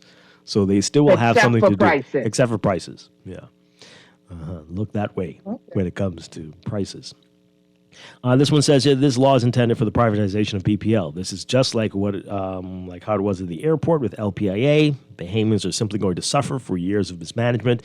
This is what happens when you simply vote for beer, pieces of chicken, and a $50 bill. Wow, I've never gotten any of those things. Wow. Okay. What? And yet people were getting that. But what boy. line was that for? This one says here, I'm not surprised about the story about IRCA. I am in the telecommunications sector, and IRCA. See this? No, come on, man. This is different. They have issues with IRCA, but I tried sharing information about IRCA via letters to the editor, but no newspaper will print. That's a different story, right? That's very different if you have issues with them. This is not where we're saying that they're being stripped. Yes, only temporarily, but being stripped of a major facet of their existence, right? Now, that's scary. Now, how they do things, that's the different issue, and people will have, I'm sure, different experiences. But yeah, let's put things in the right compartment. A couple more messages before we have to take a break. This person says, their Bahamians are hilarious. We won't do anything regarding BPL. We will pay the bills regardless of how high they are, and we are riding the wave. You think so? We'll see. Dwight, 3 years for IRCA to be silent on the matter. IRCA gets its teeth back after election to fix matters in case the government loses the election. Secondly, those who are determined by the government to get the lower rates are possibly social agencies, service stations, hotels, etc. I don't know. But that list is going to be interesting. And this person says here, why would you want to get rid of the accountability and the safety measures in IRCA? They're not getting rid of the safety measures. right? Not that part, but the money, that part. The PLP is up to no good. After 3 years of what will be left? The payment people will be left with this mess again. This is ridiculous. We already pay a mortgage on electricity. What will be next? The government needs to go. This is the last straw. We're tired of covering up the government screw-ups. Well, okay. Well, I'd known some. We'll see. I'm not a fan of ARCA, but I rather them stay on than have a takeover by an unknown. You're not using the right words, Texter. It's not quite, that's not what's going to happen there. They just won't have any oversight over what the companies charge. Right now, it's a very lengthy process if any of them want to raise rates. Increase rate. Right? It's a very lengthy process. Or even decrease rates. Let's Or just decrease. say both, Yeah. right? Right? So They that have we to do don't a lot of appear to things. just be leaning one way. A lot of information has to get out there to the often they have Right. town meetings. They do a lot to get everybody to understand what this is. The company is required to explain things, commercials, all kinds of stuff. That wouldn't be required. Right. The company can just have a meeting Yeah. and say within themselves, a board meeting, and say, hey, this is what we need to do. And then make it public. Yeah, yeah. Effective whenever electricity rates will be X, Y, and Z. Right. Wow. Okay. Running out of time. Got a whole lot of messages here. We got to move on. But yeah, we're going to see. We're going to see, and we're going to see how this goes when the debate starts next week.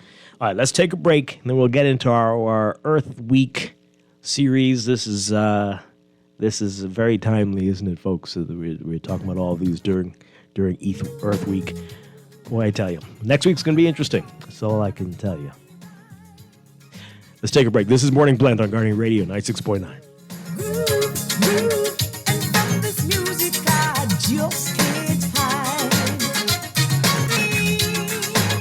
Come, let me take you on a party ride. And I'll teach you. I'll teach you the electric slide. Some say it's a mistake, it's electric. Maybe it's time to explore your options. There's no harm in reviewing your mortgage arrangement and considering a better deal. CIBC Caribbean can help you narrow your search and decide. Switch your mortgage to CIBC Caribbean and enjoy a special interest rate and help towards your switching cost. Visit CIBCFCIB.com/inspired home for more information. Conditions apply.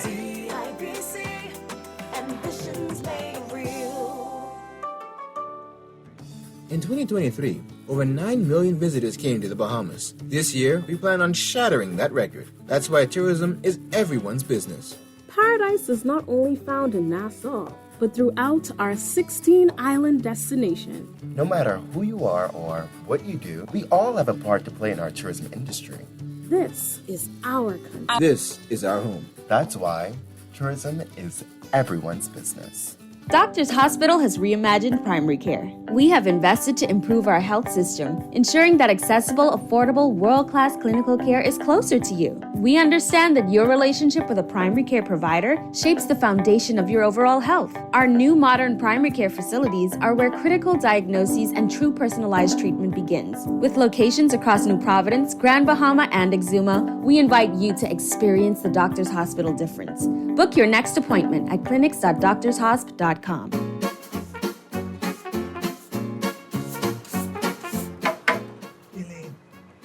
You hear what Boss Man was saying in the back there just now? About what? The luncheon? Why you always worried about food? No, about how we gotta pay a little more for national insurance. Mildred, you talking fool. I can't afford to pay that. And you're always crying, palm out. Ain't gonna be much. Boss still gotta pay. 1st of July, 2024. I think that annual benefit is what did help my boy Tony through the pandemic. That same unemployment benefit. And guess, I think she did get a pregnancy benefit, eh? You mean maternity benefit, eh? So now, we gotta do our part to make sure we get our pension. All right. For more information, visit niprateIncrease.com.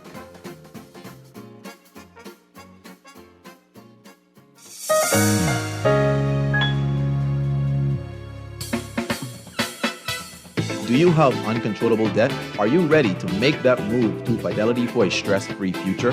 These loans have a built-in savings plan that pays you unbeatable interest. Ask about our debt consolidation loans today. Call 356-7764. Fidelity, we're good for you.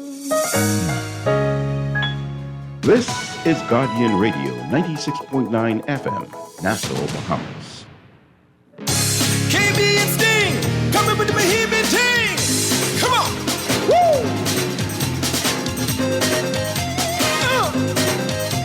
Oh, yeah.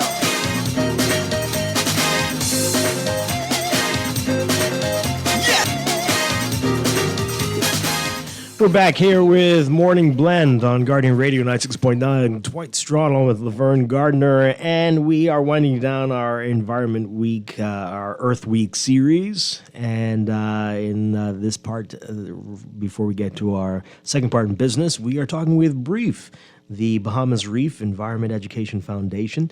And joining us to tell us all about it, we're very pleased to welcome in studio BREEF Outreach Officer Heather Brockbank. And we've got BREEF Communications Officer Crystal Darling Sargent. Good morning. Good morning. Great to have you all with us. Good morning. Thank you for Good morning, Dwight. All right. So let's begin with what exactly BREEF is all about. Tell us about BREEF and how long you've been around. So at BREEF, we've been around for about 30 years now. We just celebrated our 30-year anniversary last year. I know. Congratulations. Yes, we're very proud of it. We're very proud that we can reach as many students as we do. So basically, BREEF really stands on the mission of protecting our Bahamian marine environment that sustains our way of life. Mm-hmm. So we're really about educating our community, especially students and government workers, about in their everyday life, and also give them an opportunity to see it firsthand as well. Yeah. Have you noticed changes in the way people receive this information and in any enthusiasm about protecting the marine environment? A lot of times when we have people who attend our workshops repeat attendees, we can see their face light up when they get to learn about all the things we speak about, or even when students are able to raise their hand because they've been to a presentation before and they're eager to share all the information they learned about the environment. Mm-hmm. So it's really great getting to be able to see them at the first stage where they're not quite confident, and then having to see the change where they're so eager to answer questions and learn more.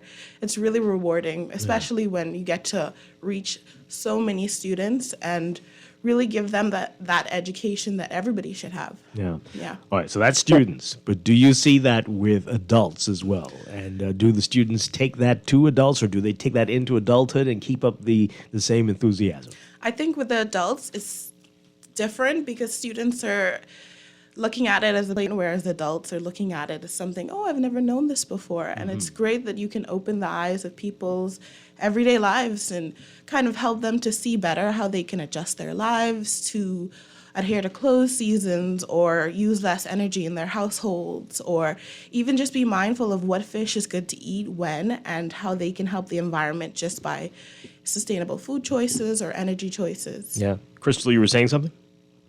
Yes, I was saying that we just had our annual YRE Young Reporters for the Environment National Competition, and we've seen the improvements with the students.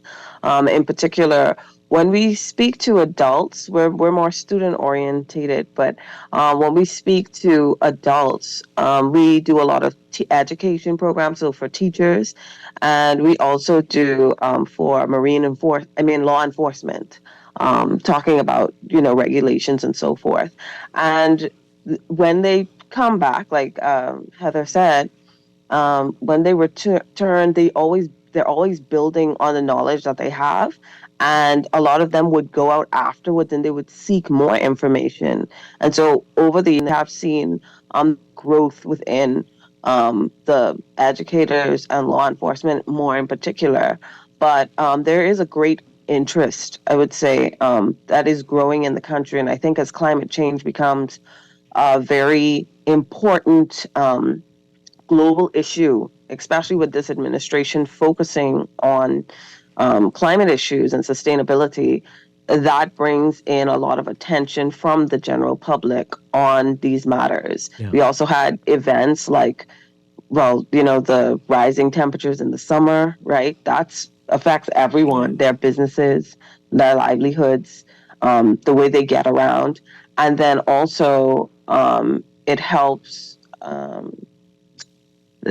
are several things that they see it like more, and with Hurricane Dorian as well, and other stronger hurricanes that we see, where we're now face to face and seeing the real life impacts of these natural events, and it brings more attention on conservation for us from the public. Well, over 30 years, I'm sure there have been a lot of changes. What would you say are some of the accomplishments, some of the things that have gotten worse maybe, that you really need to focus on over these 3 decades? Yeah. So over our 3 decades of teaching students, teachers, training teachers, we've been able to train one teacher in every school in the Bahamas, which was a goal we had a few years back, and we did get to achieve it with our teacher training workshops. A lot of teachers are familiar with that one, and it is a big hit that allows the teachers to be able to be trained back to their classrooms and give that knowledge. We've also been able to erect an underwater sculpture garden at Clifton Heritage National Park, which we are very proud that is celebrating its 10-year anniversary. Wow. I know, it was put in 2014, and that feels so close. Right. And it's already been 10 10 years. My It's goodness. crazy. But that place is really great. So we have Ocean Atlas, Virtuoso Man, and the Lucayan Face. Those are the 3 main statues out there. We also have our coral nurseries out there. So we grow staghorn coral that helps to replenish the reefs around the surrounding area, which I feel is a great initiative. It's done through a reef rescue certification, which I do suggest every diver to look into. But that place out there is really integral because we use it as our underwater classroom. So we get to take school groups out there, and we can really take our time and show them the corals, the fish that we have out there, and then the natural reef as well. And we can also show them how our statues underwater have become living reefs. So corals have started to grow on them, different animals are attracted to it. And so it's really a great place that we can go and teach our students about the marine environment in a controlled setting. Established an Eco Schools program, and we have a network of around 60 or so schools, I believe, around the Bahamas, between the registered status, the bronze status, or the green flag status, which is really great because it gets schools thinking about sustainability in their curriculum. So we've definitely been busy. We also have our BEST program, which I am coordinating. I was also a former BEST scholar. All right, remind people what that stands for. So the BEST scholarship is the Bahamas Environmental Steward Scholarship Program, which is a partnership between Brief and the Island School that allows graduating high school seniors to complete a gap year where they attend the island school for a semester and then complete a 4-month paid internship with us, where they have other opportunities to explore other job opportunities or sub-internship opportunities as well. Yeah. All right. So the challenges, as Crystal mentioned, we've got climate change. Things definitely seem to have gone haywire in the last 30 years. We're hearing terms like coral bleaching, which you never used to hear about before. So there are definitely challenges. Let's talk about some of the concerns you have. Yeah, so like Crystal touched on. Oh, go ahead, Crystal. That's right. The coral bleach. So last year we had the hottest summer on record, where the oceans reached what scientists call bathtub temperatures, right? So think about a hot, steamy bath. That's basically what our oceans went through and what our corals went through. Wow. And so coral bleaching happens when the oceans get too hot. And so they, instead of that nice, rich, brownish, yellowish, bronzish color, if they stay like that too long, they die. So we have lost some coral last year because of such high temperatures, and we're hoping that that this year is better. But we have also just seen the hottest February on record and the hottest March on record. And now scientists are calculating to see if this April was much warmer than the others before it, which doesn't spell a very good future for this summer and for our corals. So it is a huge issue. climate change is here, and it is not faring well. And for the coral, because I know like the average person would be like, yeah, but who cares about coral?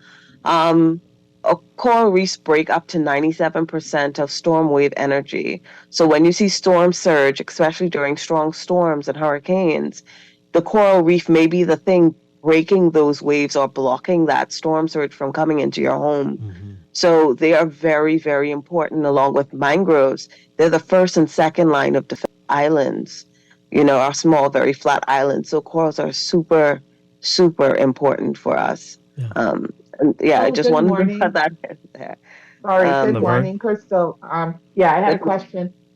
I wanted to know, are there any coral reefs that the coral bleaching has been so extensive that maybe just in danger of really just dying anywhere in the country that you've seen over the last year?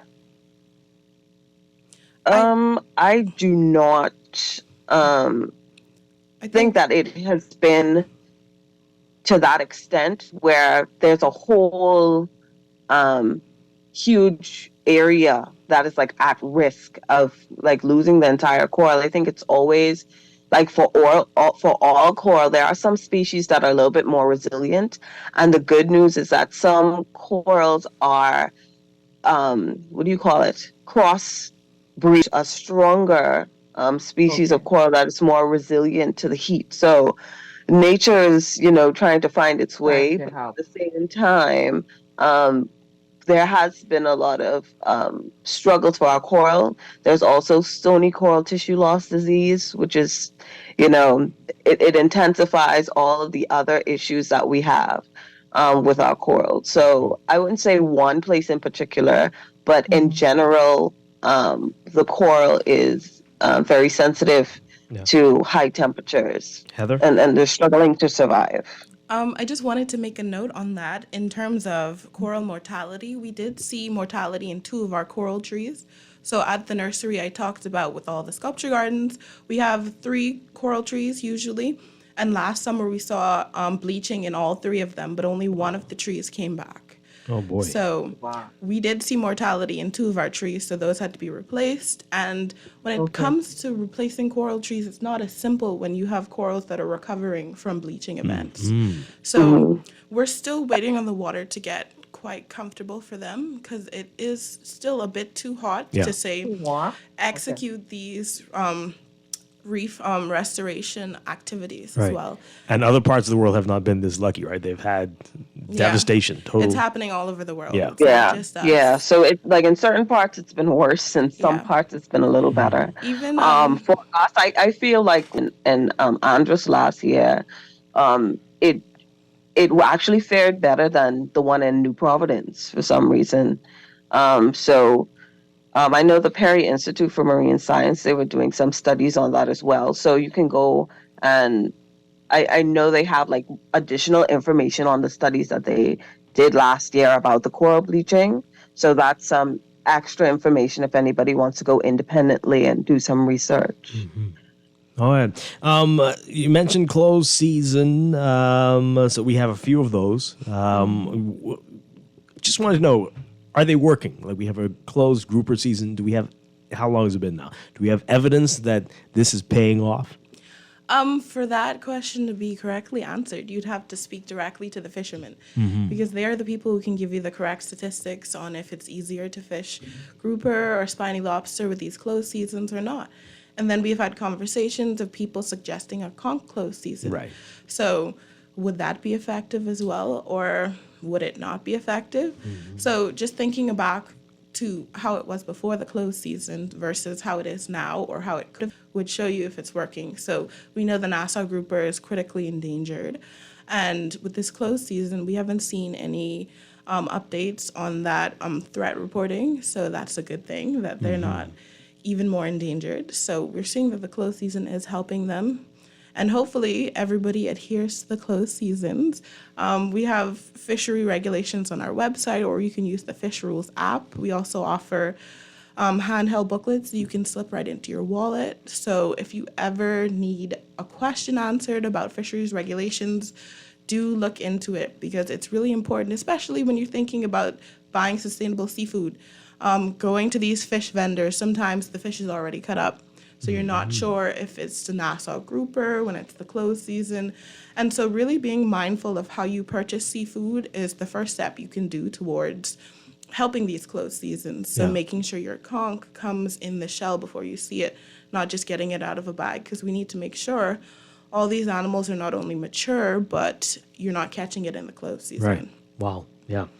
All right. So you've got something happening very exciting this weekend. Yes. The Earth Day Snorkel. Tell us about that and what's going to be happening. All right. So as you know, this week is this week we celebrated Earth Day, and it is under the theme Planet versus Plastics. So on Saturday, we will be hosting a public snorkel. This is going to be our first public snorkel of the year. Usually people really love public snorkel because it gives them the opportunity to see what's under the surface in a controlled setting. So we are going to be hosting our public snorkel on Sunday 10, so anyone can show up and sign up. You don't have to sign up in advance. And another thing I wanted to mention that people often are a little bit iffy about attending is that you don't really know how to need to know how to be a professional swimmer to attend these events. So we just need you to be comfortable enough in the water, and we'll work with you from there. We will also be providing community service hours for high school students who want to volunteer. Oh, wow. And it would be a great opportunity. So if you come, we are also going to be hosting a beach cleanup for anybody who may not be comfortable going in the water. So it's going to be a fun day. Bring your family, friends, reusable water bottles, and make sure that the sunscreen you wear is reef safe. Okay. So how old do you have to be if you're going to go snorkeling? So you have to be over the age of 8. So there's no age max. 8 and older.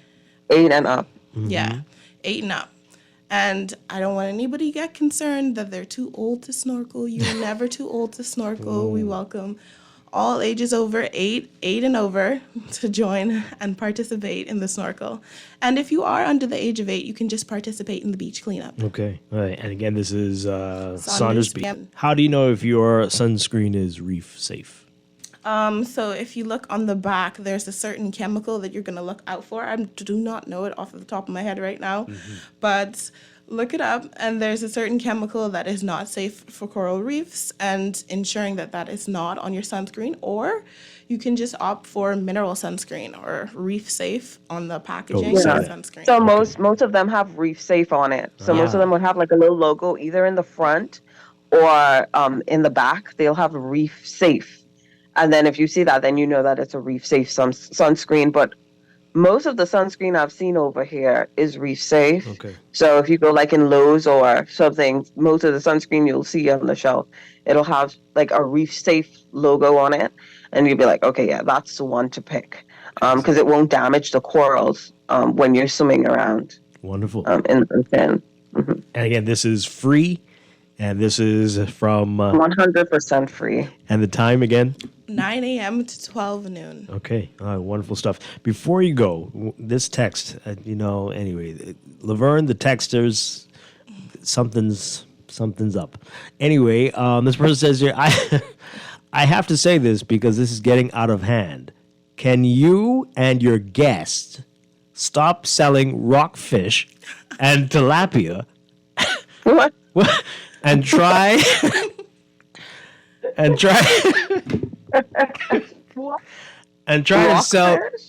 sell. Can you and your guests and try to sell grouper fingers and selling it for grouper prices? I'm going to cuss one of these. So Reef is not a restaurant. Right. Reef is not a restaurant. Right. Unfortunately, it may you're sound going like to a have to take that up with restaurant. the They don't fishermen sell fish. or the restaurants. I think they are confused about who Brief is. Well, yeah, we don't sell And fish. why? Hmm? Whatever you are doing as your side I don't hustle in understand. selling fish, Rockfish and tilapia. selling the rockfish and tilapia. Passing it off as grouper fingers. I don't know. The only fish we suggest you eat is lionfish. Okay. Yeah. Fine. Well, good to know. lionfish is invasive and it's a good alternative. It's soft and tender. All right, so let people know how they can reach Brief and get more information so they can find out exactly what Brief is and what they're not. Give all that information really quickly. All right, so you can reach us on our socials at Brief242, or you can visit our website, which also has this event on it, at www.brief.org. And we will post all of our upcoming events there as well. So if you need any volunteer opportunities or you just need information about your marine environment too. Yeah, and that's Brief. Brief is BREEF, not BRIEF. Right. That's for clarity. Right. And this really quick text here before we go. This person says, will there be nets in the water to prevent any sharks from coming by to say hi at the snorkel event? No. There won't be any sharks. Or there won't be any nets. There won't be any nets. I don't know. We don't really do nets because they're not very good for the environment. You know, a lot of times fish get tangled, and it's just we not usually take our good. environment as it comes. Yeah. So be prepared. But it sounds like it's going to be a lot of fun. Thank you very much, Heather Brockbank and Crystal Darling Sargent with Brief. Keep up the great work that you all are doing. All right, thank you for appreciate having us. it. All right, we're going to take a break. When we come back, we're talking more about the environment. We're talking with the Department of Meteorology, what we can expect with this hurricane season and climate change in general, and what we're looking at. All of that coming up after the news. Stay with us. This is Morning Blend on Guardian Radio 96.9. The fellas them to see it's an aphrodisiac, be it mythical, but we won't dispute that. Get my dinghy boat, as long as it could float. Done got my water glass, I'm headed for the seagrass. That's where you'll find them.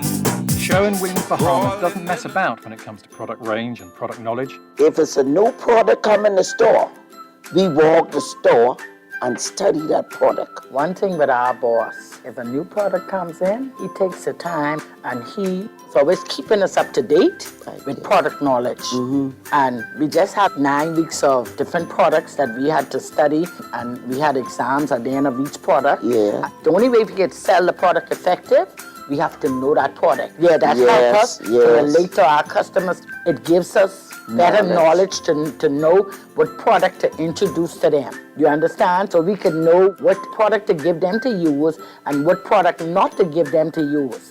So product knowledge is really key in Sherwin-Williams. They got the keys. And the key is the product knowledge that comes with our extensive product range at Sherwin-Williams Paints, Bahamas. Find color in every day. This is Guardian Radio 94 Bahamas. Choose beef. It's fresh, never frozen. Our burgers are square because we never cut corners. Served hot off the grill with fresh lettuce, tomatoes, onions, and American cheese. We believe in fast food done right. Always serving fresh, never frozen beef. Order a hot, juicy Dave single, double, or triple. Made with fresh, never frozen beef. Now only at Wendy's. Different inside and out. In 2023, over 9 million visitors came to the Bahamas. This year, we plan on shattering that record. That's why tourism is everyone's business. Paradise is not only found in Nassau, but throughout our 16-island destination. No matter who you are or what you do, we all have a part to play in our tourism industry. This is our country. These are our islands. This is our home. That's why tourism is everyone's business. Get ready! On May 4th and 5th, athletes from around the world will compete on Fitness History as our Bahamian athletes run against the world and chase the sun. From paradise to Paris at the BTC World Athletic Relays here in Nassau, Bahamas at the Thomas A. Robinson National Stadium. Get your tickets now at worldrelaysbahamas24.org or at the Andre Rogers Baseball Stadium box office or at BTC Moreland Marathon or BTC Southwest Plaza. BTC World Relays. Be there. The signs are clear. It's time to pay less for your current mortgage by switching to Scotiabank. Enjoy lower interest rates and no payments up to 2 months when you switch to Scotiabank today. Plus, we'll even pay your switch costs. It's that easy. Ready to switch to Scotiabank? Call us today at 242-356-1697 or visit bs.scotiabank.com to switch your mortgage to become mortgage-free faster. Are you a business owner or HR professional?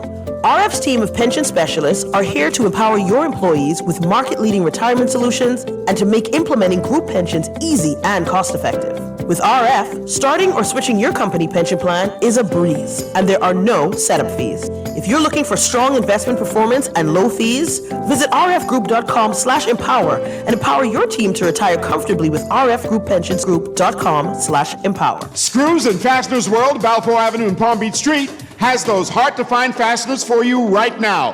You can find stainless steel regular hex, carriage bolts, galvanized bolts, threaded rods, nails, self-tap screws, sex bolts, anchor bolts, turnbuckles, masonry tools, hand tools, and weed whacker strings. Check out the rope selection and carved body fasteners, too. Special orders are welcome. It's your #1 fastener store. Screws and Fasteners World, Balfour Avenue and Palm Beach Streets. Call 326-1976. In the world of business, technology is not a choice, it's a necessity. And for businesses that demand excellence, there's only one choice for unparalleled support and cutting-edge technology: Custom Computers. You have challenges and we have solutions. Computing, networking, storage, and printing for enterprises large and small, aligned with premium brands like HP, Microsoft, Konica Minolta, and more. Get tech done the right way with Custom Computers. Call the Know-How team at 396-1101. Here's to the go-getters, the early risers, and the late-night dreamers. You, the visionaries, painting futures in your mind, in your studio, your office. Here's to the explorers of every realm. To you, the innovators, turning the cogs of progress. In a world where connection is a lifeline, a pathway to possibilities. Alive is the perfect connection for everyone, every lifestyle, every day. Visit BeAlive.com today. RBC is a bit for all of you. Life is full of twists, turns, and defining moments that create your own unique story. However your story unfolds, we're here to help guide you through it. From every big decision to every new adventure, RBC is a bit for all of you. Visit rbc.com/Caribbean/all of you. This is Guardian Radio 96.9 FM.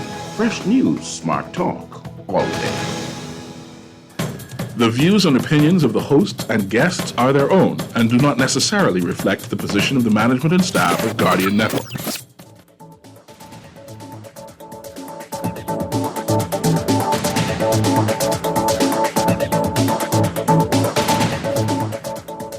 Wake up, it's a new day. Wake up, it's a new day.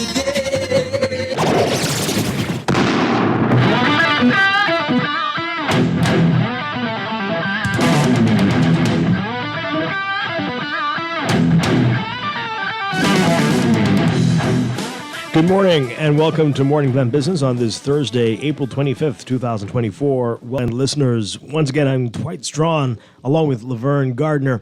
And we are wrapping up our Earth Week series with a talk about the weather and climate change and what the hurricane season is going to look like and all these concerns that people have about whether this planet is trying to eradicate the humans. We're going to get into that this morning with our special guest, Director of the Department of Meteorology, Jeffrey Simmons. Good morning, sir. Great to have you with us. Good morning, Dwight. Good to be here. All right, so we'll get to the hurricane season in just a bit. We're already hearing some scary predictions about what that's going to look like. But we heard the segment before, climate change. Things are very different and very different from just a few years ago. We're breaking records left, right, and center. It seems every month we're breaking a record. Globally, we keep hearing how this is the hottest month, the hottest year ever. Are we seeing that in the Bahamas as well? We've been breaking records here? Well, actually, yes. We are seeing different things happening in terms of the climate. And remember, we're talking about climate change, and I always try to correct people that it's climate change, not global warming, because it's tend to concentrate more on the. But yes, we are seeing changes in our climate patterns here, our weather patterns here in the Bahamas, as we're seeing everywhere else around the world. Like we said, it's out there that this last year was the warmest year on record, and we looking to break that even this year. Ocean temperatures are way up. That's why your guest bit brief earlier. There are concerns about coral bleaching. Right. And, coral bleaching can have an adverse effect on our fishing industry. Mm-hmm. So we are seeing a lot of things going on. It's April. You're still seeing heavy snowfalls through parts of the United States. And you're seeing heat waves. You're seeing extreme droughts. A lot of extreme events we are now seeing going on everywhere around the world. Yeah. And these were all things that, a global body of climatologists, the Intergovernmental Panel on Climate Change, has predicted more than 20, 30 years ago. They have just recently produced their 6th assessment report last year and working on the 7th. Even since their 3rd assessment report back in the 90s, these were the things that were predicted to go, and now we are seeing these events happening. All right, so a lot of people will say, hey, we've seen this with the globe for centuries. We go in phases. Is this just a phase, or is this all because of man-made choices? It's clear. It's what we call anthropogenic. It's man. It's our development. It's our habits. It's what we do. It's the amount of fossil fuel we see going on. When we look at climate change and changes that we see going on in the weather, we have a benchmark. We go back to industrialization, that sense that would be during the 18th century or thereabouts, and we are noticed the changes in the weather, in the climate since that period.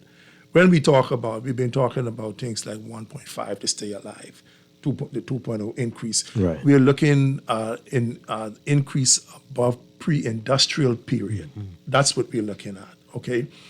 And we all know that when we talk about the industrial period, which we're in now, that was when we started really getting into this fossil fuel, okay? We started burning coal, then we get into the oil, and then cut down trees and all those things. And we see as the world developed during that time period, we have seen the carbon emission since that period. And this is what is actually being looked at the reason why we are seeing changes in our weather climate. We're seeing changes in temperatures. And not only extreme high temperatures, but we're also seeing extreme low temperatures. Right. Yeah. Okay, we're seeing extreme rainfalls, we're seeing extreme droughts. All of these things that we're seeing extremes on both ends of the spectrum for every weather phenomenon. Yeah. And that is something that's going on globally that we have noted, and which we have been talking about. That's the reason why the turnaround now is to look at things like renewable energy. So, try to stay away so much from the fossil fuels and try to look at, we have a lot of energy coming in here in terms of sun. A lot of people have good waves, thermal energy, all those other different things that can be used as an alternative to cut back on the emission. But the whole idea is we got to cut back on the emission of carbon in our atmosphere. Wow. All right. And of course, as you say, extremes and hurricanes getting stronger, it seems, as well. And they've been strong out in the Pacific and the Indian Ocean, the stuff they experience out there. But let's get into that. There was some talk about even adjusting the scales so you could have greater than a Category 5 hurricane. Where do things stand with that? Is that likely? Is that necessary? Are we going to we're wishing for a 5 in the future? Well, I'm more like from the old school. I was told what they say, one swallow don't make a song, okay? Wow. So, yeah, it's a bit early for that. Okay. Now, yes, like I said, we have predicted the intensity in terms of hurricanes, and we have seen it. We have seen Dorian. Dorian actually was peaking up to 200 miles per hour passing over Marsh Harbor. My goodness. Okay. We have seen other storms earlier, a few years earlier, where you see going up to 200 miles per hour easy. Okay. Wow. Some strange things have been happening in terms of hurricanes. You've seen hurricanes happen in places where they never do.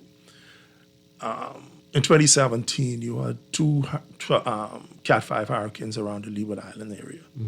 Never in history has it ever happened. Wow. Okay. And so we are seeing more intense hurricanes. So it was always out there that we would see not so much an increase in the frequency of these storms, but in the intensity. And we have seen that happening. So yeah, it's something that we keep an eye on, and we be looking at, and we know for a fact the records are showing that they're actually happening. Wow. Okay, so we know that in the early part of the season, when you have Saharan dust, this can really inhibit. There's nothing that man can do. We can't go and fly above the hurricane, drop sand in it or something. Or is that not possible? Right with the side, Drop some sand in. I know it sounds like Donald Trump type stuff, but is that not a thing? That's not a thing. Oh boy, it's not a thing. Someone may come up with the idea and may make an attempt, but you see, when you look at this year, we're already seeing a really massive plume of the hurricane dust making its way across right now. Oh wow! So yeah, is this early? Is this earlier than usual, or is this right around the time? It's around the time. So Okay. now, so what that is going to do for us, it's going to sort of dampen because some predictions came out rather early of this overactive season. Right. So it may put a little damper on the first half of the season. So we can look at probably getting a reprieve. If anything happens, it's going to be minor. The dust is going to be there to help slow things down. All of these are forces of nature. All right, and like I always say, if you really study it, Earth is like a machine that is built to take care of itself. Right. Yeah. Okay. It don't need man to assist. Right. Man have done enough damage. Right. We've been getting in the way. We have been getting in the way. We have been with our development. We have been doing things, and you can see a lot of it. The way I would say nature is rebelling. Take a ride out West Bay. Yeah. That's the beach, not the road. Wow. Reclaiming what was nature nature's. will reclaim its own. Yeah, my goodness. All right, so the hurricane season. So we know the peak is September, and that's around the time when the Saharan dust diminishes, right? Right. So it diminish, and also, so we look at the peak of our season really is in August. So that's the time we'll see the dust begin to diminish, and that is not the good news. Right. Right. Yeah, that's what's that about, right? And then we're hearing it's an El Nino year. So what does that mean? Really be looking for shift to La Nina year. La Nina means what happens during an El Nino year. We have a lot of upper air, a lot of westerlies in the upper atmosphere. What that does is that actually inhibit the growth of the hurricanes.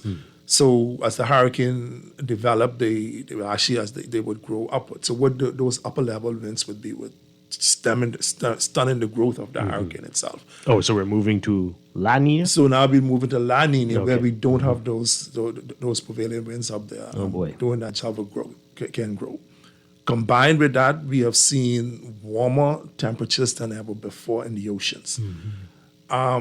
Ocean heat, that's the source of energy for the hurricanes. So now here you have this guy who is allowed to, a hurricane, I refer to him as a guy who can come out there, and he has a feast, a table spread in front of him, the ocean heat, and he's just devouring, and there's nothing to stop him from growing and becoming stronger and stronger.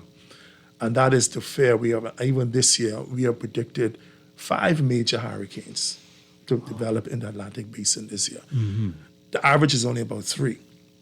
So, we're looking at even more, not only more hurricanes developing, but also more major hurricanes developing. That's the prediction.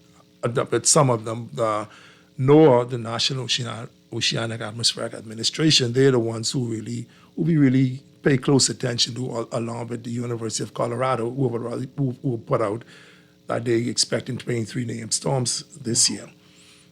11 of them to become hurricanes, but 5 of them to become major hurricanes. Concerning for us. Yeah, very scary, very scary. Wow. Okay. So we'll get back to hurricanes in a bit, but I want to ask you about what we're seeing right now. It's been very dry. It is the dry season, right? It's come to the end. But it seems drier than usual. Is that correct? Yeah, it's a bit drier than usual this year, and as a result of that, we would have seen a lot of forest fires going on. We had an incident in North Andros a week or two ago where the fires just were burning out of control. We have seen several brush fires popping up around here in New Providence. And so the dry season, but that is about to come to an end. May is coming in. We're now just about through with April. Rainy season begins in May, going forward. And so that would put some moisture in the grounds to help stem those fires. Are we in a drought, or is it not that extreme? It's not that extreme. I wouldn't say that we're in a drought. We get, fortunately it's here, especially those in the northern Bahamas and even down south, because the fronts have been making their way there. We've been getting some sort of okay rainfall out of the cold fronts as they pass through during the winter months. So to say that we're in a drought here in the Bahamas, no. But rainy season, as you say, May through October. Yeah. And any predictions on how much rain we're going to see? Is it going to be as active as the hurricane season is predicted to be? Well, we still working on that. As a matter of fact, for the Caribbean region, we have a regional forecast that we put out. We'll be meeting the scientists involved with that. Will be meeting in Guyana, I think, the end of May. We have a representative who actually go to those meetings. So what we get is a seasonal forecast, and this one really is going to put out in terms of what kind of rainfall we'll be looking forward to for this summer. Sorry for this upcoming summer. Right. And we have I suspect some interesting things are coming out of it, because they have also invited some disaster managers to be a part of this meeting. Oh boy! So, wow. When is that going to be? That would be sometime at the end of May in Georgetown, Guyana. All right.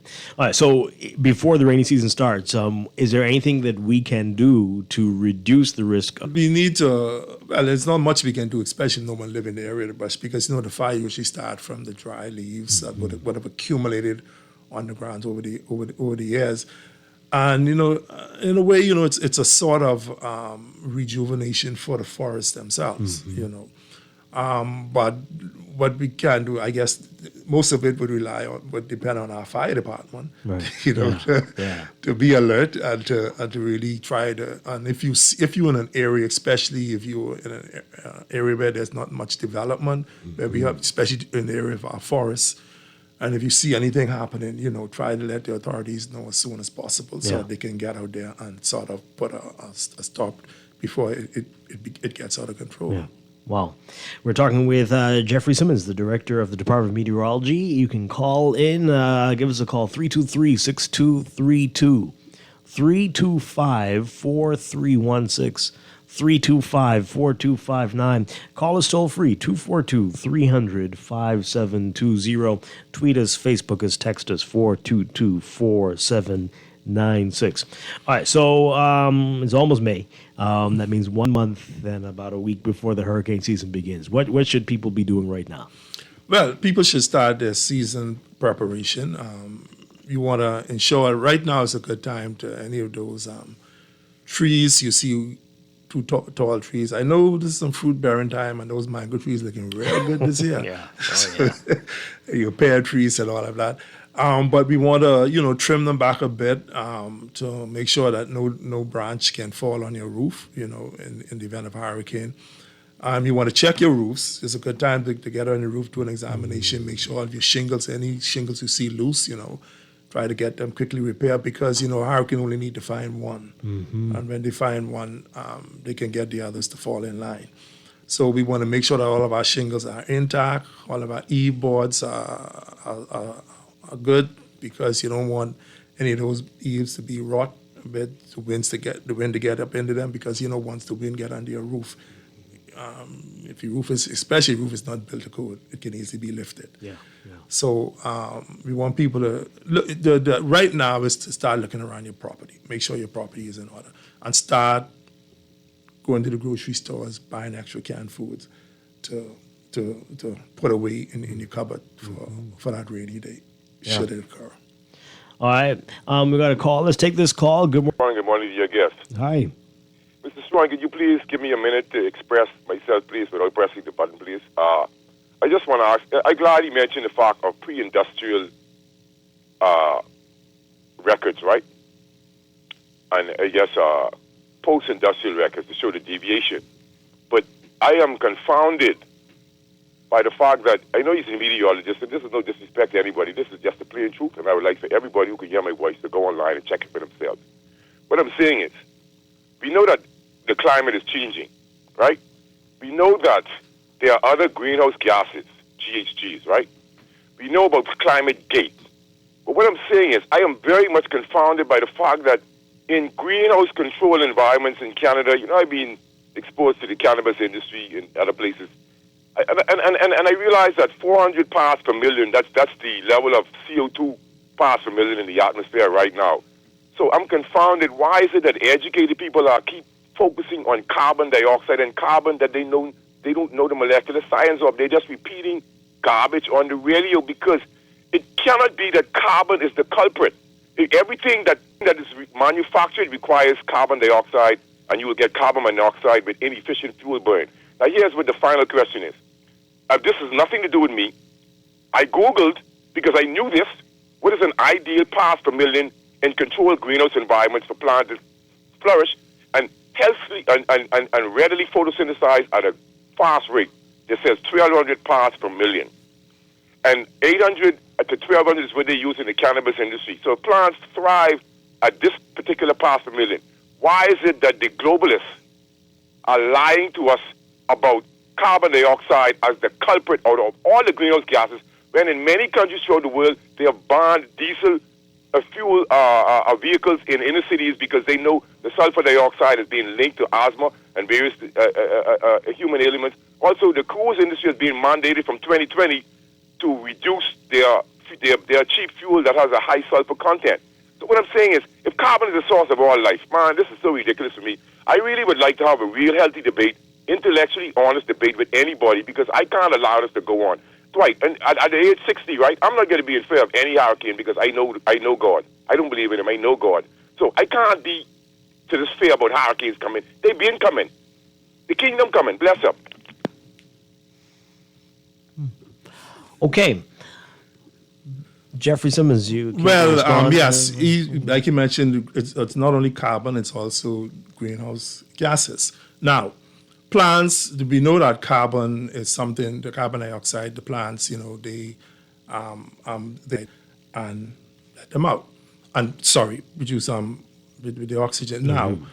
Now, so if we keep producing the carbon in the atmosphere, increasing the amount of carbon in the atmosphere, but at the same time we're cutting trees. Yeah. And the way we are actually increasing the carbon in the atmosphere is by cutting down the trees. Mm-hmm. Remember, I started by talking about when the first pre-industrial, we started with coal. Mm-hmm. And so yes, that is a concern, and I would invite the caller, to go onto the IPCC website. We have all of our assessment reports there. It's thousands of pages of reading, and actually read and see the things that the scientists have come up with. This is not something that we guess about. This is science. Mm-hmm. And if he don't believe in science, well then, God bless him. On the other hand, with the hurricanes, we're not trying to put fear in anyone with hurricanes. Okay, let's be careful with this. We are asking you to be prepared for in the event a hurricane should occur. Right. Okay, so to put fear in people is not what we are trying to do. We are trying to encourage you to prepare. Look, the Bahamas is a hurricane zone. Abaco, the island of Abaco, and this is historic, but he can check this out too. Yeah. Abaco have experienced more hurricanes than anywhere in this region. Even more than Grand Bahama? Even more than Grand Bahama. What? Okay? Now, the idea is not to, like I say, to actually put fear in people. Mm-hmm. This is something you have to live with. This is something we have to live. We love the Bahamas. I ain't going nowhere. Mm-hmm. I know about the rest of you, okay? But I realized the hurricanes are coming too. Okay, yeah. And as a matter of fact, and let me put this out there also. Hurricane is what I call, it is something we can't live with and we can't live without. Right. This planet Earth will not exist without hurricanes. Yeah. Like I said to you earlier, the planet Earth has a way of taking care of itself. Okay? The sun is shining in the tropics, putting a ton of heat on us in the tropics. We can't take that kind of heat. We have things like hurricanes. We have atmospheric warm air rising, and they go toward the pole. They warm the poles. Okay, so the Earth is a balanced. So when you started talking about things like let's fly in and drop some dirt in the hurricane, we interfered with nature. Earth know how to take care of herself. There would be a man has for done that, I'm sure. done enough damage. And for those who don't want to, and trust me, there are some renowned or some PhD professors who said they do not believe in climate change. Well, the records are there. If the gentleman want to come by the Department of Meteorology, we have been keeping records here in the Bahamas since, we have something going back all the way to 1900, over a century. Okay, and we have records from throughout the family islands. We are digitizing all of our things and putting in the system at this time. And the records are there. You can come and take a look at what is going on and what is happening. So, you don't want to, it's not a war or anything. We subscribe to the science. Yeah. And it's there. The evidence is there. But I mean, there's nothing wrong with being afraid, though, right? I mean, like, I actually fear them. I don't want them. I know they're good. You need them for some, but I don't want it. I'm afraid if there is a hurricane coming over. Yeah, and you should be, right? You should be not to... A healthy fear. A healthy fear. It is. I'm not going to be paralyzed. Right? Hurricanes... Right, but a healthy fear that'll prompt you to take precautionary action. Right. Hurricane is doing its job. It's just Earth doing something to take care of itself. All right. Like I say, because of the air, like I said, the hurricane usually take the heat out of the ocean. That's what it uses. That heat is then transferred into the upper atmosphere and then transferred toward the poles to warm the poles. Yeah. Okay, that's what that is all about. All we are saying to you is get out of the way of the hurricanes. We have developed models and all of that now. We come in with something new at the Department of Meteorology this summer where we have storm risk models. So when a hurricane is approaching, we could say to people in settlements, guys, look like you're going to get so many feet of storm surge. Maybe you may want to move. Maybe you want to move out of this area. Go somewhere else. Just let the hurricane get past, and when the hurricane is done, then you can go back home to your life. The chances of a hurricane is almost like a 1 in 20 now to almost 1 in 50 year event. Wow. Call will get to you in a second. Okay, so, but I mean, are we getting to the point where when you tell people there will be no place for them to go, when you say this area is going to be hit, but wherever you go, without flying off that island, you're likely to experience that storm surge? No. What the storm surge does? Okay, let's look at Dorian. What happened in Dorian? We've seen the level of storm surge in the Marsh Harbor area. Okay, Sandy Point. What happened? Practically nothing. Okay. Grand Bahama. Is Sandy Point higher? No, the storm surge is how it happens is it depends on where the hurricane is coming from and at which angle it's coming at you at. All right, and the areas that would be really the areas that would get more water levels than other areas. Yeah. Because the way that Dorian approached Abaco, Marsh Harbor was flooded. Okay, I mean, some people who claim they had sharks on land even, right? In Sandy Point, the people, right in our same island, in Sandy Point, they didn't experience that. They experienced the wind and some rain and some, but nothing to that level. And you have the technology now that will be able to determine this part would not have that issue, but this part would. And similar thing happened in Grand Bahama. I have relatives in Grand Bahama. Soon after I called, and one of my cousins, he told me, he said, "Oh no, I'm okay. Nothing happened to Right. my house Yeah. in Grand Bahama. My uncle had a house. It was he couldn't find his back door, you know. But he evacuated the house. Yeah. And, Wow. But it's not like we know that okay, a particular island will be impacted. Everyone on the island will feel the winds, the strong winds and the rain and all of that. But when it comes to storm surge is really the damaging part of hurricanes. And that is what we want people to get out of the parts of. And now we are developing models that can actually say which part of the islands will be more inundated than others. Excellent. Wow. Let's take this call. Good morning, caller. You're on the air. Hey, good morning, Dwight and your guest. Hi. Yeah, your guest forgot to mention that hurricanes also purify the air. The earth will actually be inhabitable if it wasn't for hurricanes because all the pollutants in the air. He forgot to mention that part. Yeah, that is a fact. Okay. Okay, that's it. Yeah. I mean, I pretty much said that. But it corrects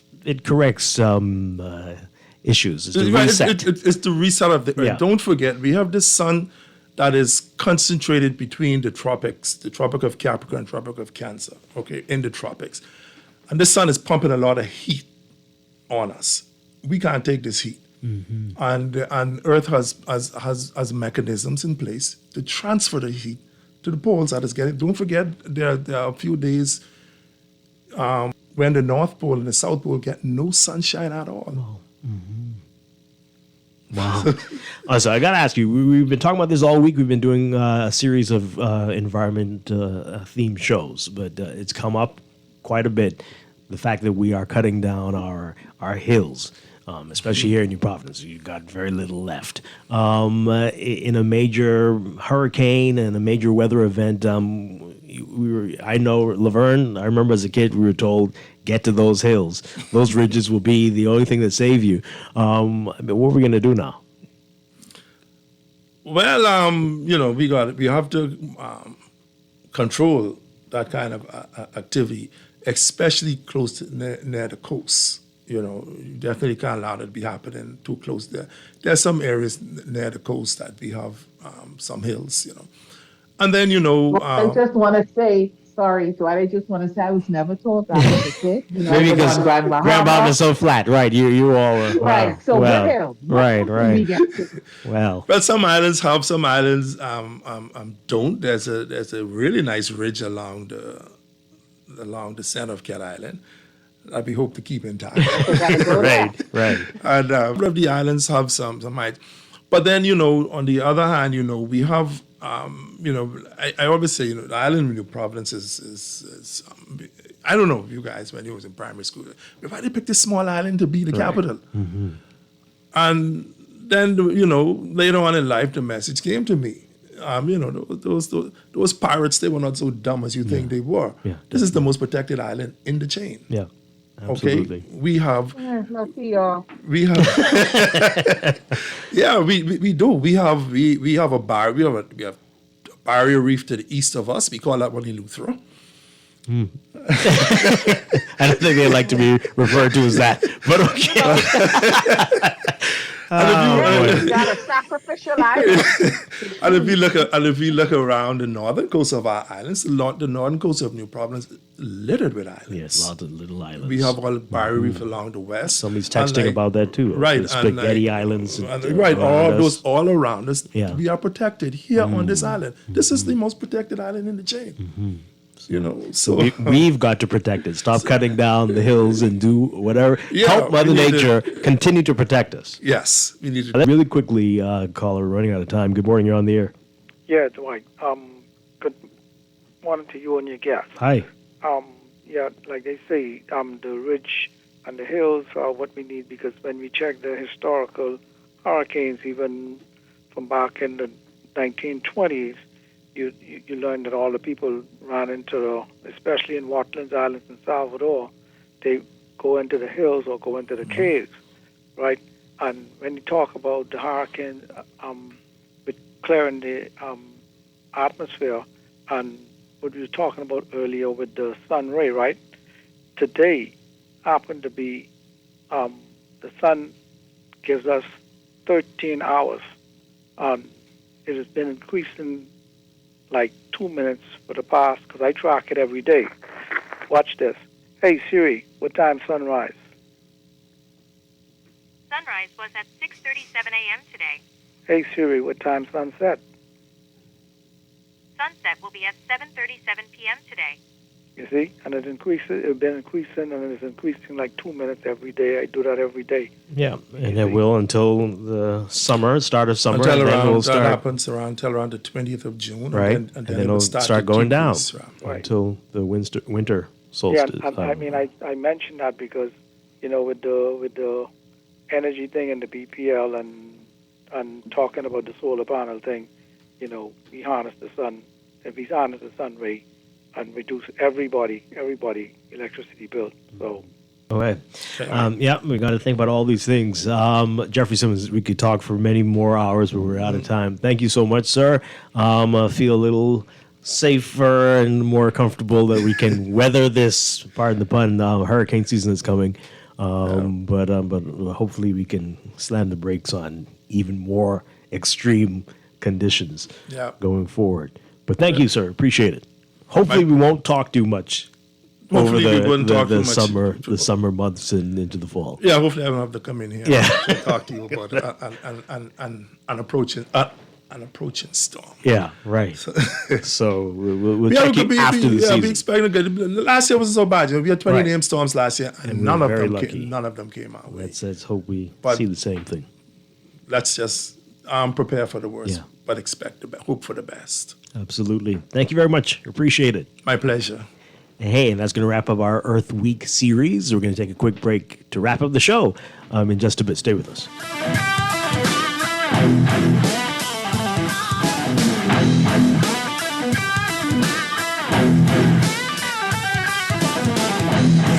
Earning zero interest on your savings at the bank. You can start earning interest on your money while you're sleeping, eating, or standing in line at the bank with the CFAL Savings Express Plan. Ready to invest? Start by putting $1,000 into our mutual funds and earn interest there too. Because at CFAL, your interest is our interest. Visit CFAL.com to start now. CFAL, growing wealth for future generations of Bahamians. Simplified lending's at an easier way. Writing your tomorrow, starting today. Simplified lending for simplified living. Tuition, vacation, or a home redo. Simplified lending's here for you. Simplified lending for simplified living. Simplified lending for simplified living. You've heard of electric cars. Now it's time you drive one. Easy Car Sales welcomes you to experience the power and prestige of the latest electric vehicles. Plug in at home for a 65% discount off your gas bill and never get stuck at the pump again. Build your dreams of a better future with a better car. The BYD EV. Visit easy242.com to book your free test drive today. Save your money while driving in style. Only at Easy Car Sales. It's time for your morning business report brought to you by CFAL. The government tabled the Natural Gas Bill 2024 that creates a framework for the regulation of LNG, liquefied natural gas, in the country.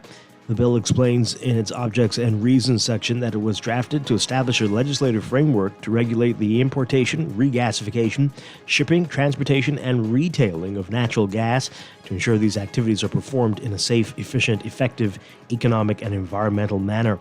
While the Davis administration has not yet revealed who will eventually be the supplier of LNG in the country, the former government conducted negotiations with Shell North America for a power purchase agreement that will include Shell building and operating an LNG terminal. The former government was not able to conclude the deal with Shell before it lost the last general election. Neither Shell nor the government have confirmed whether those conversations continued. As he helped to officially rededicate the renovated Queen's Staircase on Tuesday, Prime Minister Philip Davis revealed that the cabinet has set aside and approved money for the renovation of the Fort Fincastle area, including the iconic water tower. Davis threw the switch yesterday that started the Queen's Staircase long dormant waterfall feature The Nassau Paradise Island Promotion Board adopted the Queen's Staircase, also known as the 66 Steps, and pledged $200,000 to restore the area's beauty, including broken features like the waterfall. Initiative by the promotion board was a first-of-its-kind project for the board that markets tourism stakeholders on Nassau and Paradise Island. Davis saying in the past that tourism did not consider the value of things like heritage tourism. However, he says his party's Blueprint for Change document outlines myriad tourism sectors that will be brought to the forefront, including heritage and cultural tourism. And Potter's Key dock vendors have received money to rebuild their stalls that were destroyed by fire earlier this year. Minister of Agriculture and Marine Resources Jomo Campbell telling reporters yesterday that the vendors at Potter's Key Dock have already received funds for their damaged stalls, and it's now up to them to start the rebuilding process. You can read about that in today's Guardian Business section. The Minister of Agriculture and Marine Resources also thanking the government of the People's Republic of China for a donation of $50,000 worth of tractors and agricultural machinery. Campbell saying during a handing over ceremony yesterday that the 2 tractor trailers and other agricultural equipment will have a profound impact on the agricultural sector in this country. In your Market Watch recapping trading on the BISX from Wednesday, your market movers, Kalina Holdings moving 1,000 shares, closing at $11.25, up 5 cents. CIBC First Caribbean Bank moving 166, unchanged at $14.30. Focall moving 4,240, unchanged at $5. J.S. Johnson moving 42,500, up 3 cents, closing at $15.87. Consolidated Water closing at $4.99, down 11 cents. And Emira Incorporated down 6 cents, closing at $2,911.01, down 0.09. That's your Market Watch, and that is your morning business report brought to you by CFAL, growing wealth for future generations.